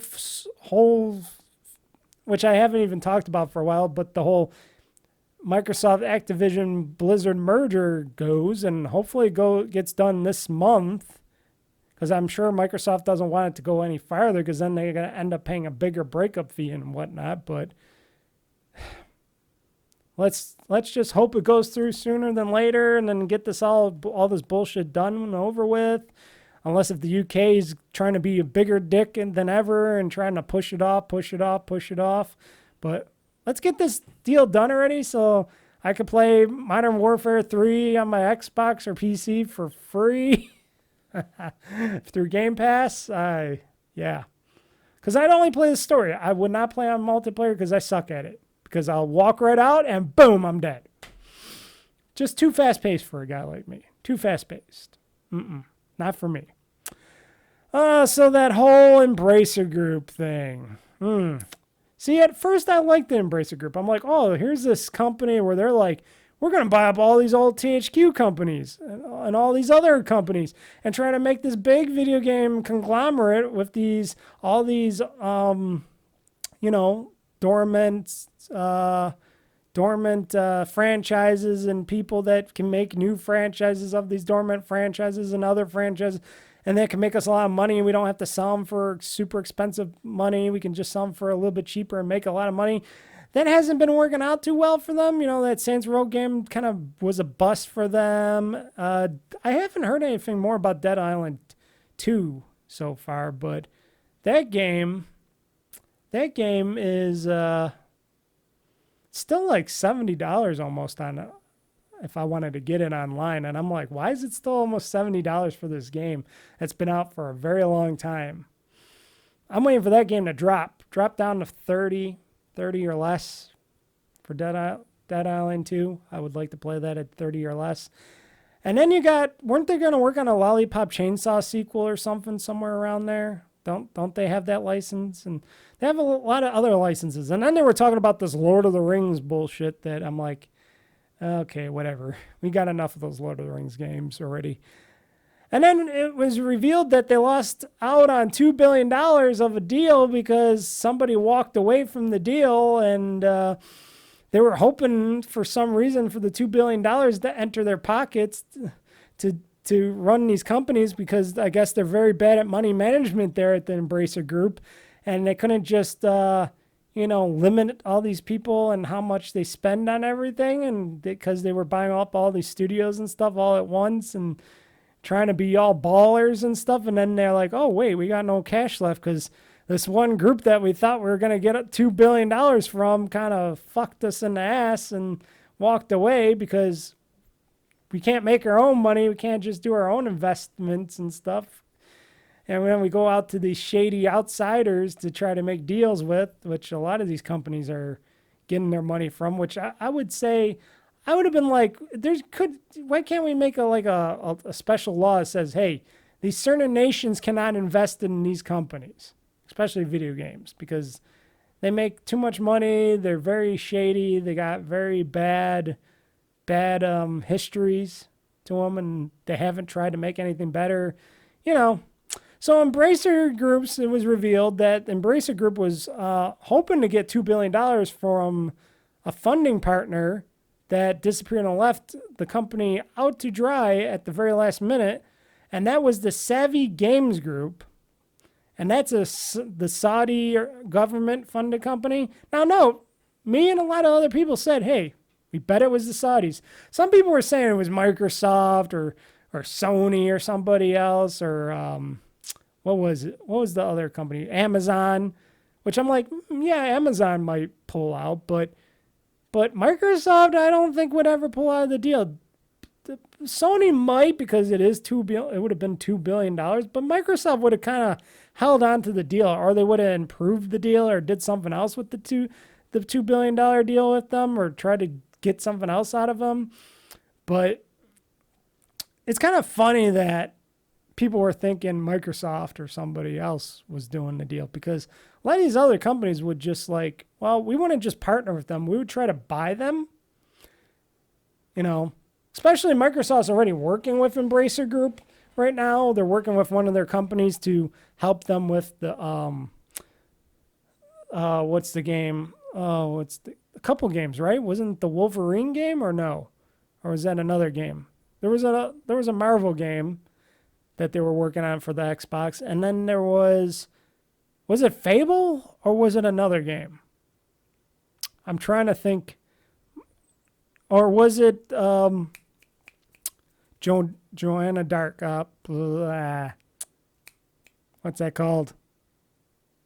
What's it called? It's on the tip of my tongue. I know what it's called. With Joanna Dark. That new game that they're making. Shoot. I gotta look it up because I'm stupid. I'm gonna remember it when I do this. Joanna Dark.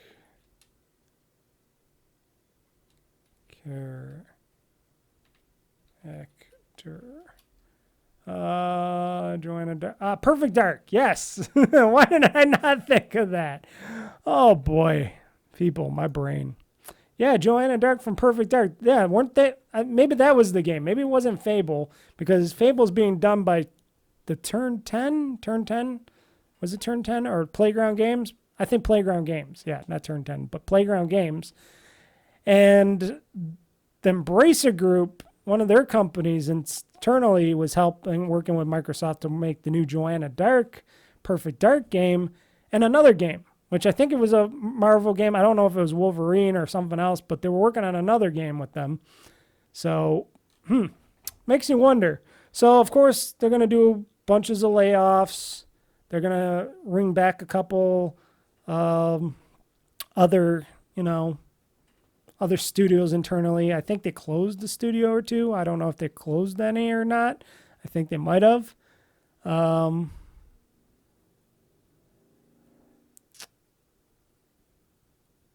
Yeah, okay. Crystal Dynamics, Tomb Raider-esque, which was working on a separate Perfect Dark and Tomb Raider projects, has been spared from the impact. Okay, so they're the ones making the Perfect Dark game, but they were spared because they're working on Tomb Raider with Amazon and Perfect Dark.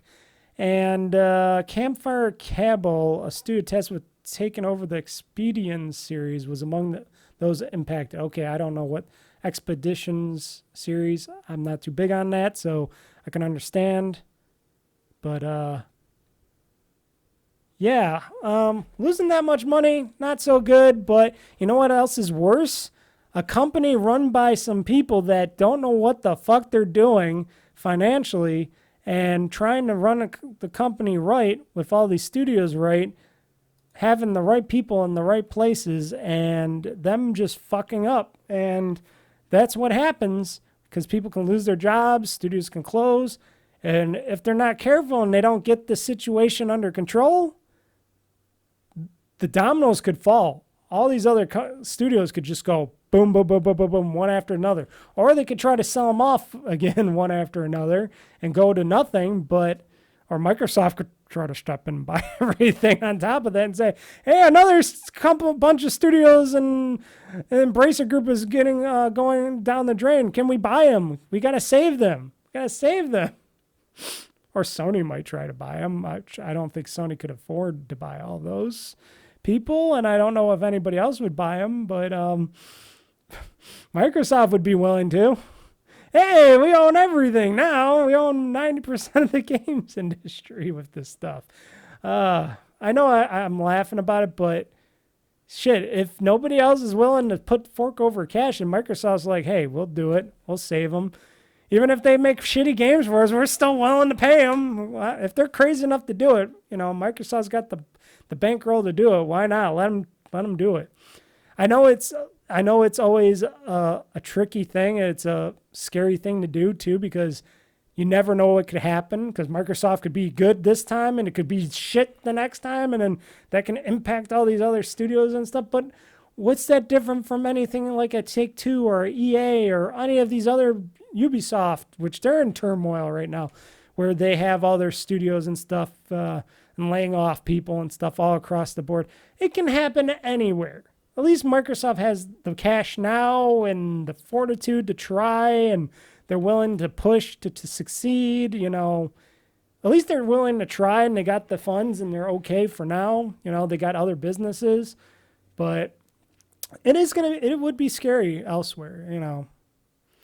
And, you know, some of the stuff, like, this is coming, and this has got to be the reason why I'm hearing this, and this is rumored right now, but, and PlayStation has not, and Sony PlayStation has not stated anything on this, but apparently Sony hints at delays of some PlayStation exclusives. So Sony seemingly hints at multiple upcoming PlayStation exclusives will be facing delays in the second half of its fiscal year. But apparently things are going a little crazy. Sony has been holding off on abandoning its cross-gen release strategy due to pandemic-induced component shortages. And, you know, it's hard for getting people back to work on these games. And, you know, it takes a little bit longer to make these next-gen titles. So even Sony is hurting on this stuff. And, you know, that's what you get when you're trying to keep all these other exclusives off of Xbox and stuff, and paying all this extra money to keep certain games off of Xbox. So, and then you got Microsoft wanting to buy Activision Blizzard, and then you're like, oh, fuck you guys. We don't want you to succeed in anything. So we'll try to get against you on that. But yeah, apparently Sony might have some little bit of hard times. And Sony hasn't been, you know, everybody says, well, Microsoft hasn't been coming out with anything. They have, the games haven't been good, but they have come out with some titles, and their third parties have been coming out with some great titles. You know, that Hi-Fi Rush was good. I liked that Rick and Morty one. High on Life was pretty good. I know those were some great titles from their third parties and them internally. I know Redfall kind of sucked. I know there was what was that other one? Ghostwire Tokyo. That was Bethesda or somebody? That kind of sucked, I heard. And they haven't been coming out with much more than that. And Halo Infinite, of course, was a garbage game, and that was a first party game by 343. And that made me really upset for Halo Infinite, because I really wanted to play and like Halo Infinite. But when I started playing that, I was like, oh my God, this is a bunch of platforming garbage. I'm sorry. I know other people are saying all other things, and some people are saying, oh, it's a great game. I'm like, no, I did not like. I want a shooter. Halo is supposed to be a shooter. Master Chief is supposed to be shooting, not platforming. I'm sick of all these games trying to do more platforming, like the Doom sequel. Doom Eternal, I didn't even try to bother playing, because when I saw how they were showing it's all jumping, platforming and stuff, I'm like, no, I don't want to do that. Sure, you did a little bit in the first Doom game, and that was okay. But at the end, I was like, I didn't like too much platforming in my Doom game, but it was okay because you had a little bit of it. But now you just wanted it all, and I was like, no, it's supposed to be a shooter. Keep the shooters as shooters. Stop trying to evolve them into more stupid stuff. But anyway, backtracking, you know, everybody says bad about Microsoft and all the first-party games and lack of games coming out. How about Sony? They had one or two games that came out, first-party games, and it was just another Zero Horizon, and then the same games that they keep churning out. So it's not like Sony's doing any better over there. Even though they're doing better in game console sales, which I'm surprised, because it seems like I don't hear much going on over at the PlayStation side than the Xbox side, but that's because I'm also an Xbox Microsoft fanboy, so that could be a reason too. But I do try to look out for PlayStation news and stories, and I just don't hear as much. You know, I hear more multi-platform. I hear more Xbox news, but not so much on the Sony side.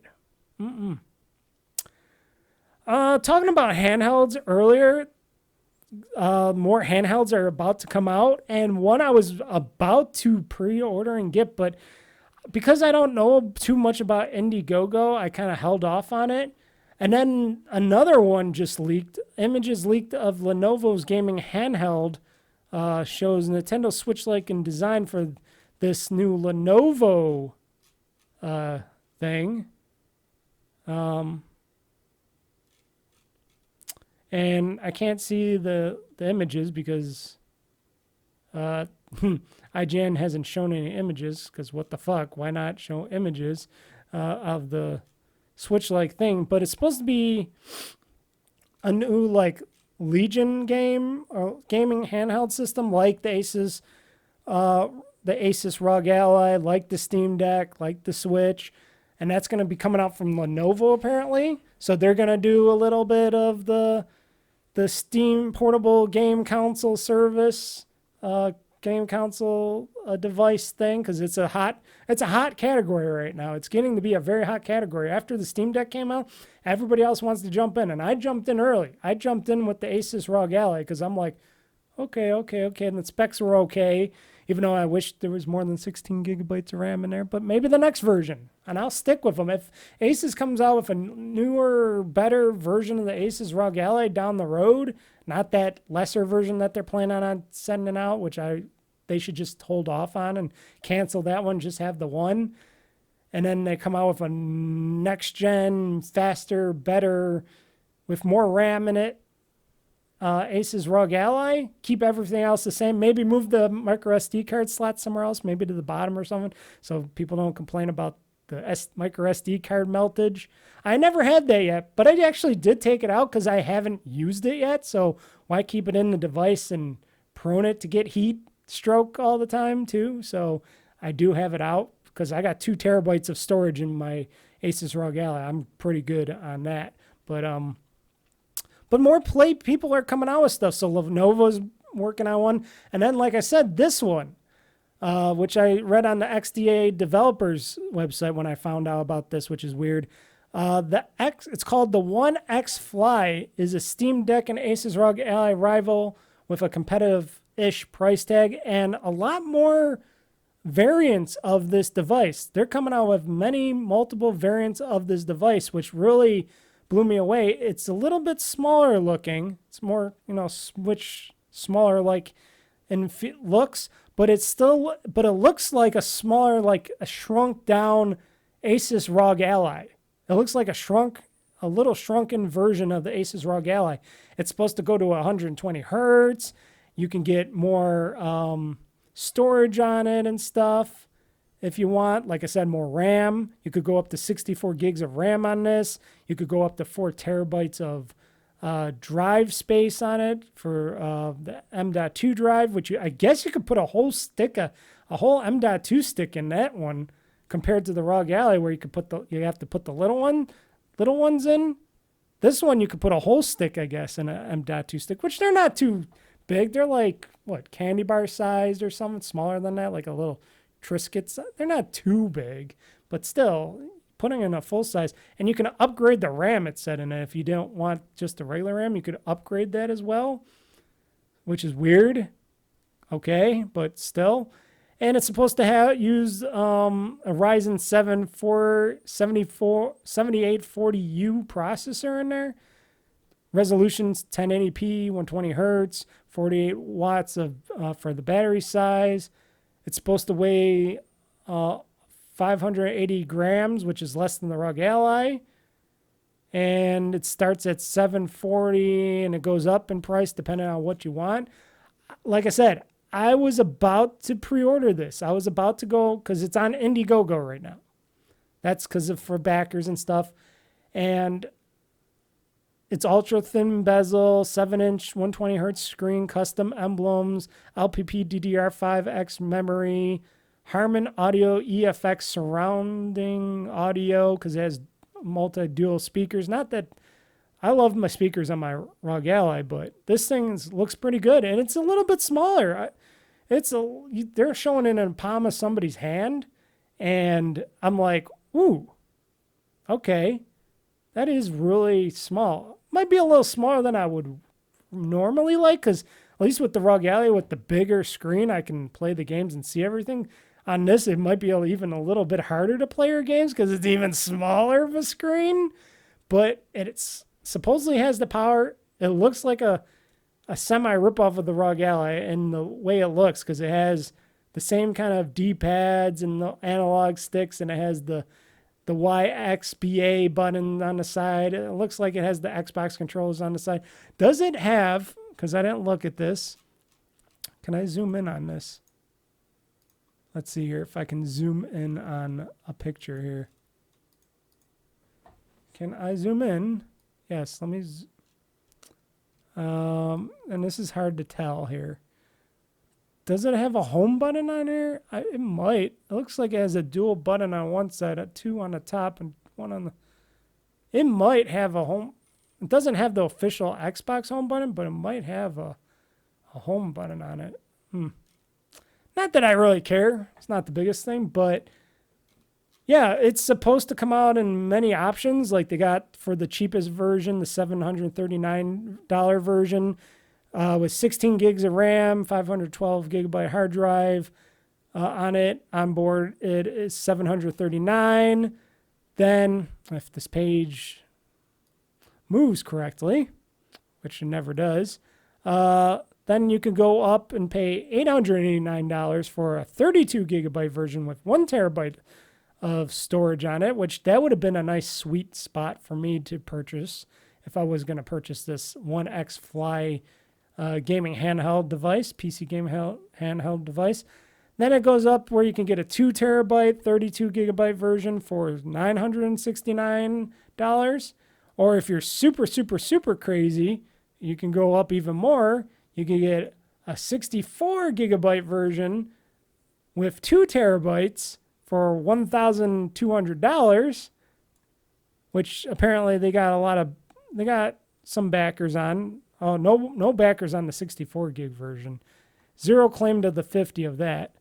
And then for the 64 gigabyte, 4 terabyte version of this 1X Fly portable gaming handheld, $1,300, which that's a lot better. That's probably why nobody got the 64 2 terabyte version, because for a few $100 more, you get 4 terabytes of drive space on there. 9 out of 50 claimed on that.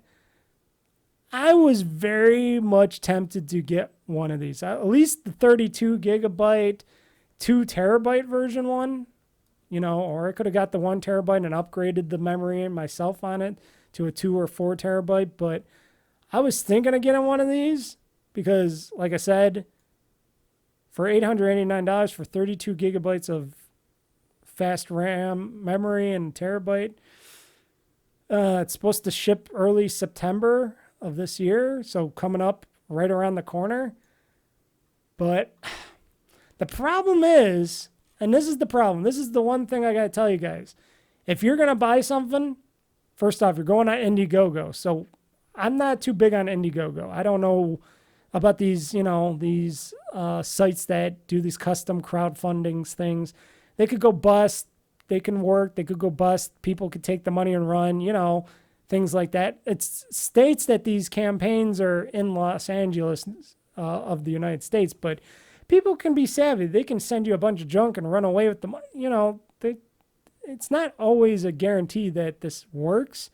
Two on top of it, how about if something goes wrong with the item? Where are you going to return it? How are you going to get it worked on? Does it have a warranty on this? Like, I'm looking at the facts here. It says it it supports eGPUs. You can upgrade the SSD, but here's the thing. If you want to upgrade the stuff inside the device, it'll void the warranty. So it does apparently have a warranty on there, but if you want to open it up to do something, it's going to void that warranty, which that kind of sucks.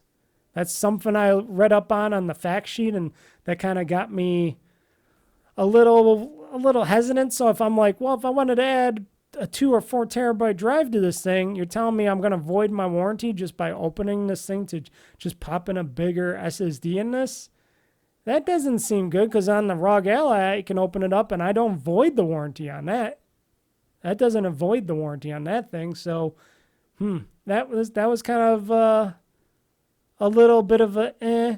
And then it's like, well, what's the warranty like? I'm not seeing anything on, well, how's this warranty like? And how well will this be, will this work right? Like I said, it does have decent specs to it. It has decent specs to it. It has a good CPU, GPU from, NVIDIA or from AMD on here. It has, they say, quality audio. It has the memory. It has the hard drive spot. So yeah, it could go max turbo. It has the Ryzen 7 7840U max turbo or turbo max up to 5.1 gigahertz. That's good. 4 nanometer Zen 4 architecture, 8 core, 16 threads. Yep. AMD Radeon 780M, 2.7 gigahertz, 12 CUDA core display core, RDNA 3 graphics. Like I said, the ultra thin bezel display, 7 inches, 120 hertz refresh rate, 1920 by 1080 resolution. Very good in resolution. Lightweight, very big battery, which looks like you can pop it out and put in new batteries. It uses the RGB Hall joystick. Durable, non-drifting, zero drift, zero dead zone sticks. Okay, I don't know nothing about it. Intelligent cooling and intelligent temperature control. Okay, I guess. With PCI Express 4, 0.4, M.2 high-speed SSD, 1, 2, and 4 terabyte things, and it shows a full PCI M.2 drive in the back of it, because I'm looking on the Indiegogo website for this thing. So that's pretty good. And the control sticks look good. Everything looks good on it. It's just, it's a little bit smaller. They have their own shitty software on top, which, of course they got to have that. It comes with a USB-A 3.2, USB-C 4, 3.5 millimeter audio. On the bottom, it has, or is that the top? I think that's the bottom. So the top has the USB-A 3.2, USB-C 4.0, and the millimeter audio jack. And then on the bottom has another USB-C 4.0 and a micro SD card slot on the bottom. Harman Audio they talk about. And yeah, like I said, it's Zen 4, 8 cores, 3.3 gigahertz base frequency, 24 megabyte total cache, 5.1 turbo max, 4 nanometer. It's got a great specs to it. I'm looking at the specs. It's got, according to what they're showing and talking about, it seems to have pretty good specs. It's just, I don't know these people. I don't know this developer. This isn't coming from like an Asus or somebody that you can hold accountable for. If this goes bust or whatever, or if it doesn't have, if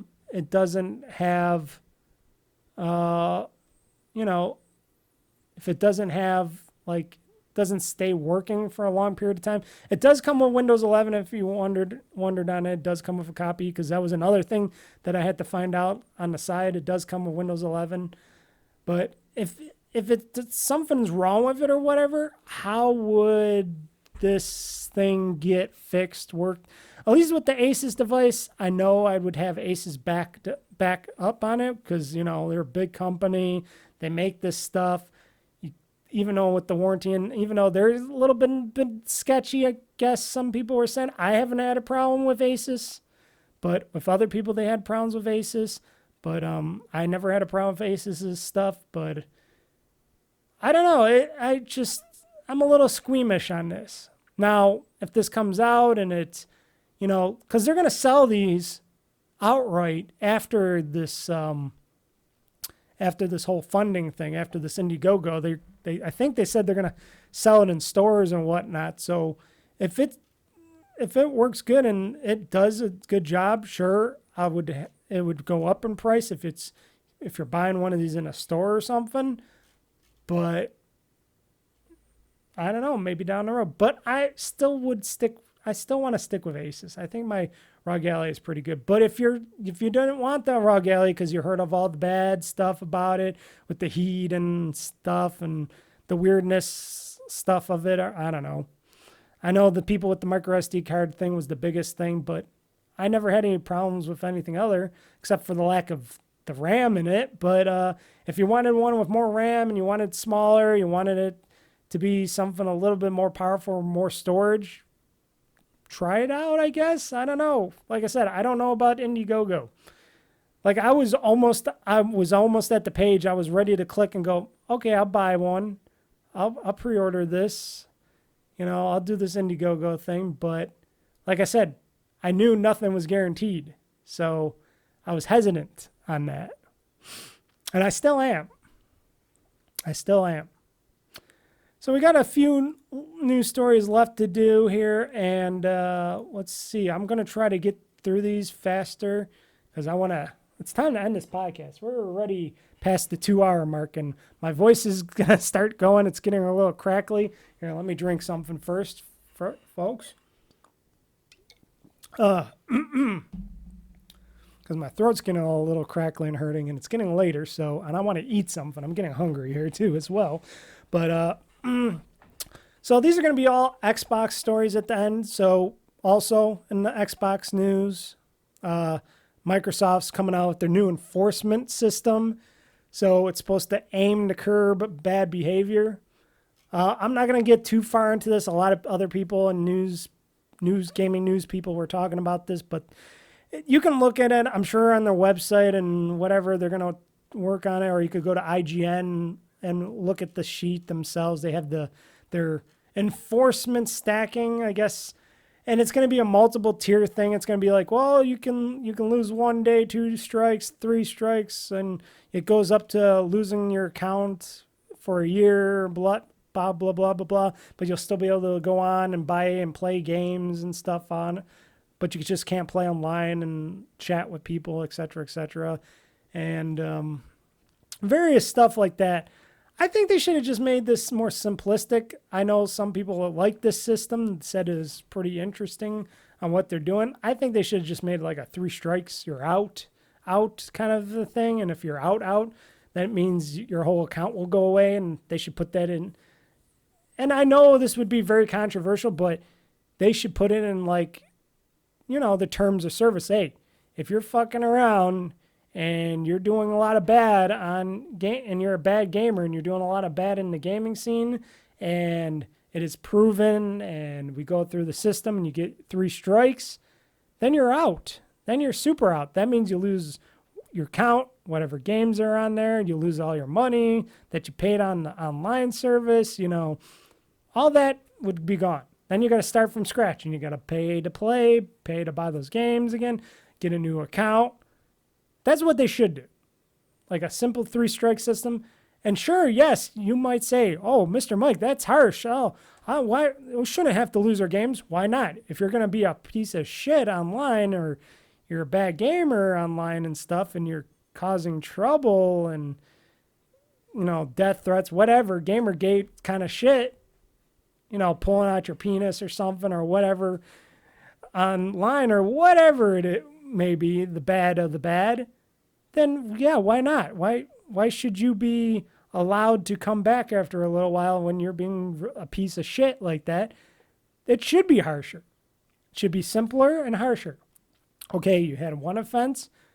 Okay, bad on you. 2 offenses, maybe they'll suspend you for 90 days or something for 2 offenses. The first one's a warning. The second one's, you know, you're getting 90 days or something of a suspension.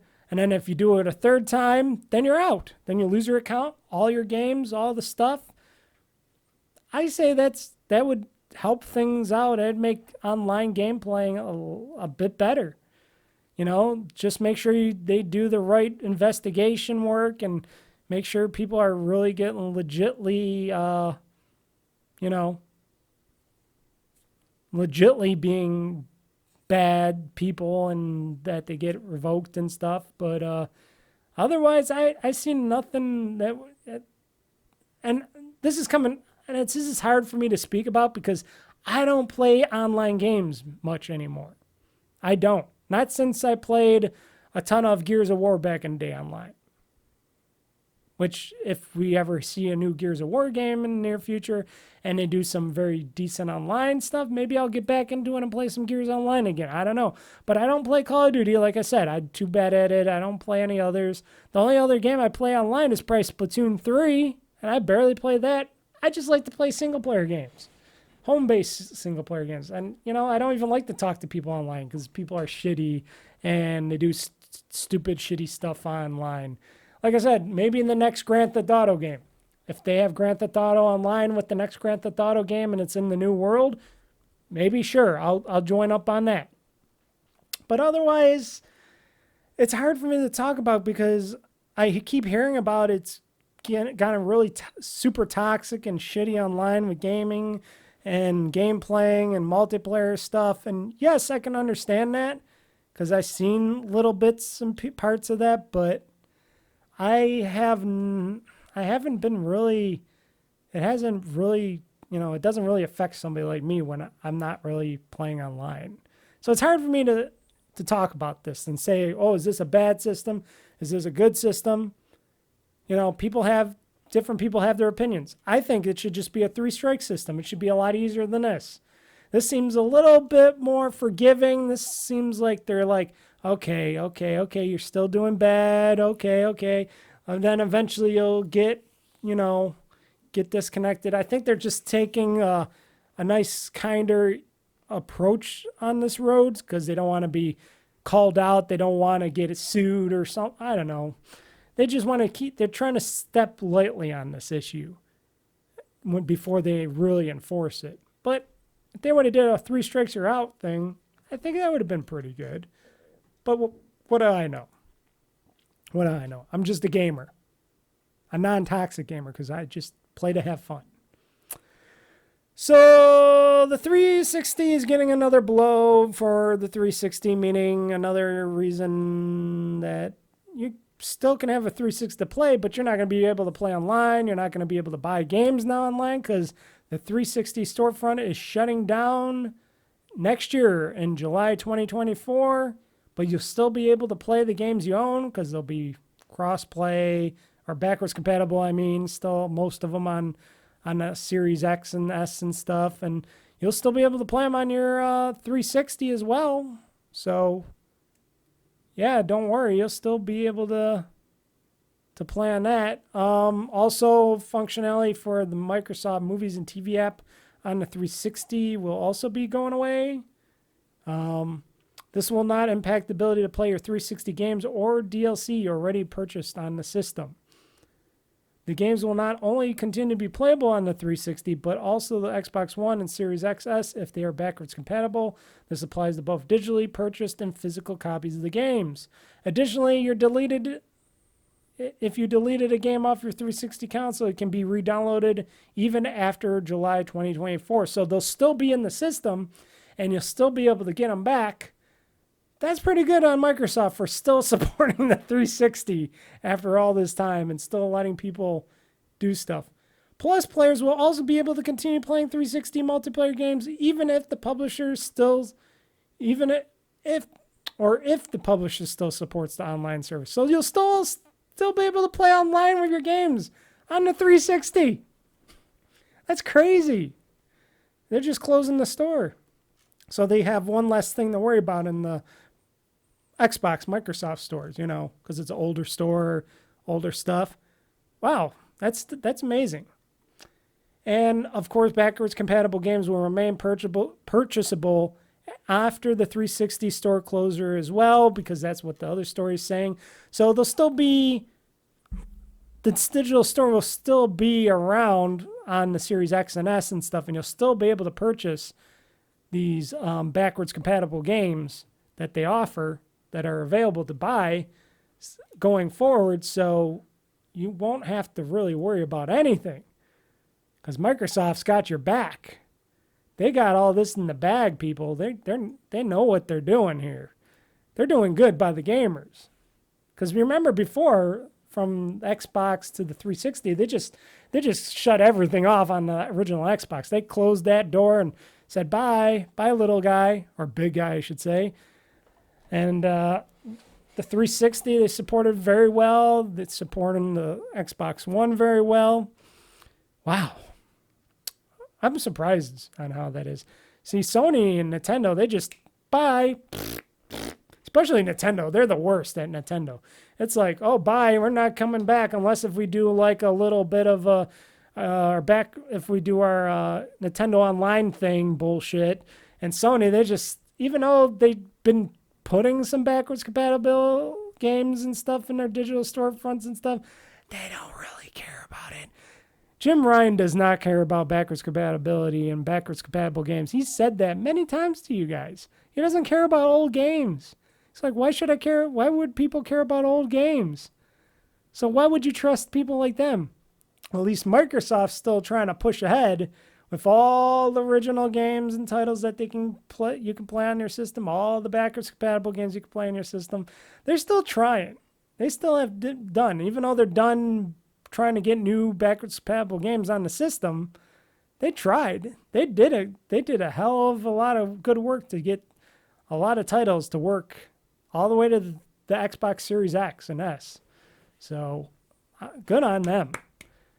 You don't hear that from Sony or Nintendo. I'm sorry. As a fanboy of Microsoft and Xbox, even though they do some shitty stuff themselves, stuff like this, they just do it right. And this is what everybody else should do. But they don't. Anyways, folks. This has been the GamezAttack podcast. This has been the GamezAttack podcast for this week. And like I said, this upcoming Friday, we will have a Minecraft Mining Mayhem live stream on youtube.com/OldFreakyGamer live at 8 p.m. Eastern Time. So that's going to be on Friday. And you can watch it also on OldFreakyGamer.com. Email me your questions, comments, etc. on OldFreakyGamer@gmail.com. What else? I got to work on that Starfield stuff because eventually Starfield will be here. So I got to stop slacking and getting forward to that. And everybody, I hopefully have a great gaming week. Starfield will be out very shortly.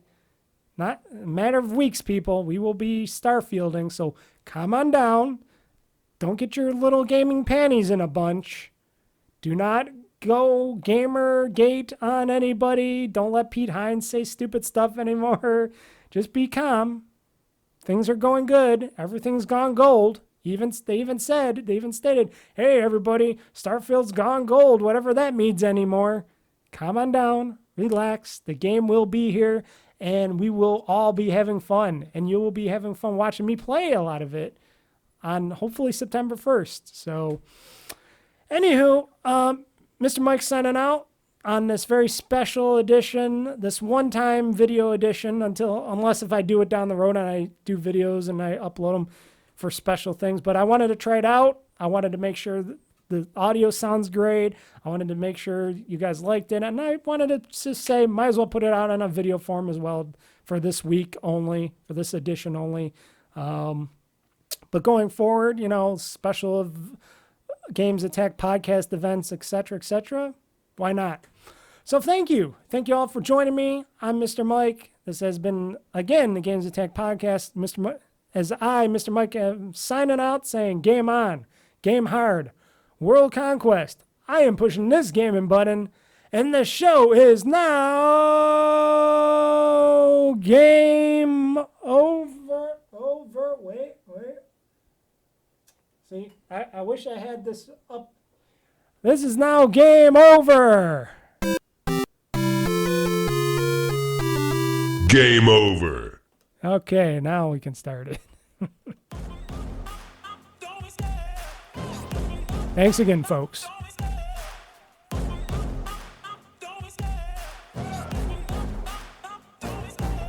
love the chase and the hunt, and I set the pace when I'm running. I always take what I want and I always give it 100. Don't need a bank, no I'm funded. Play the game like it's nothing. I'm always thankful for something. Don't take for granted, stay humble. Now wake up!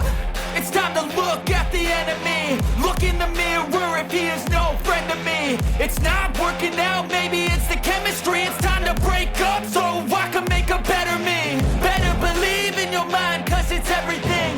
You can mold, shape, find almost anything. All it takes is some time and some clarity to find your identity. It's mind over everything.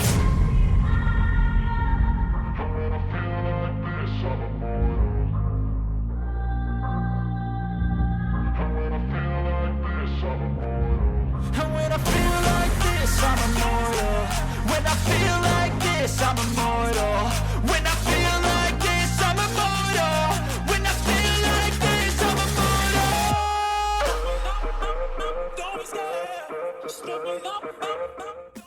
Enjoy your gaming.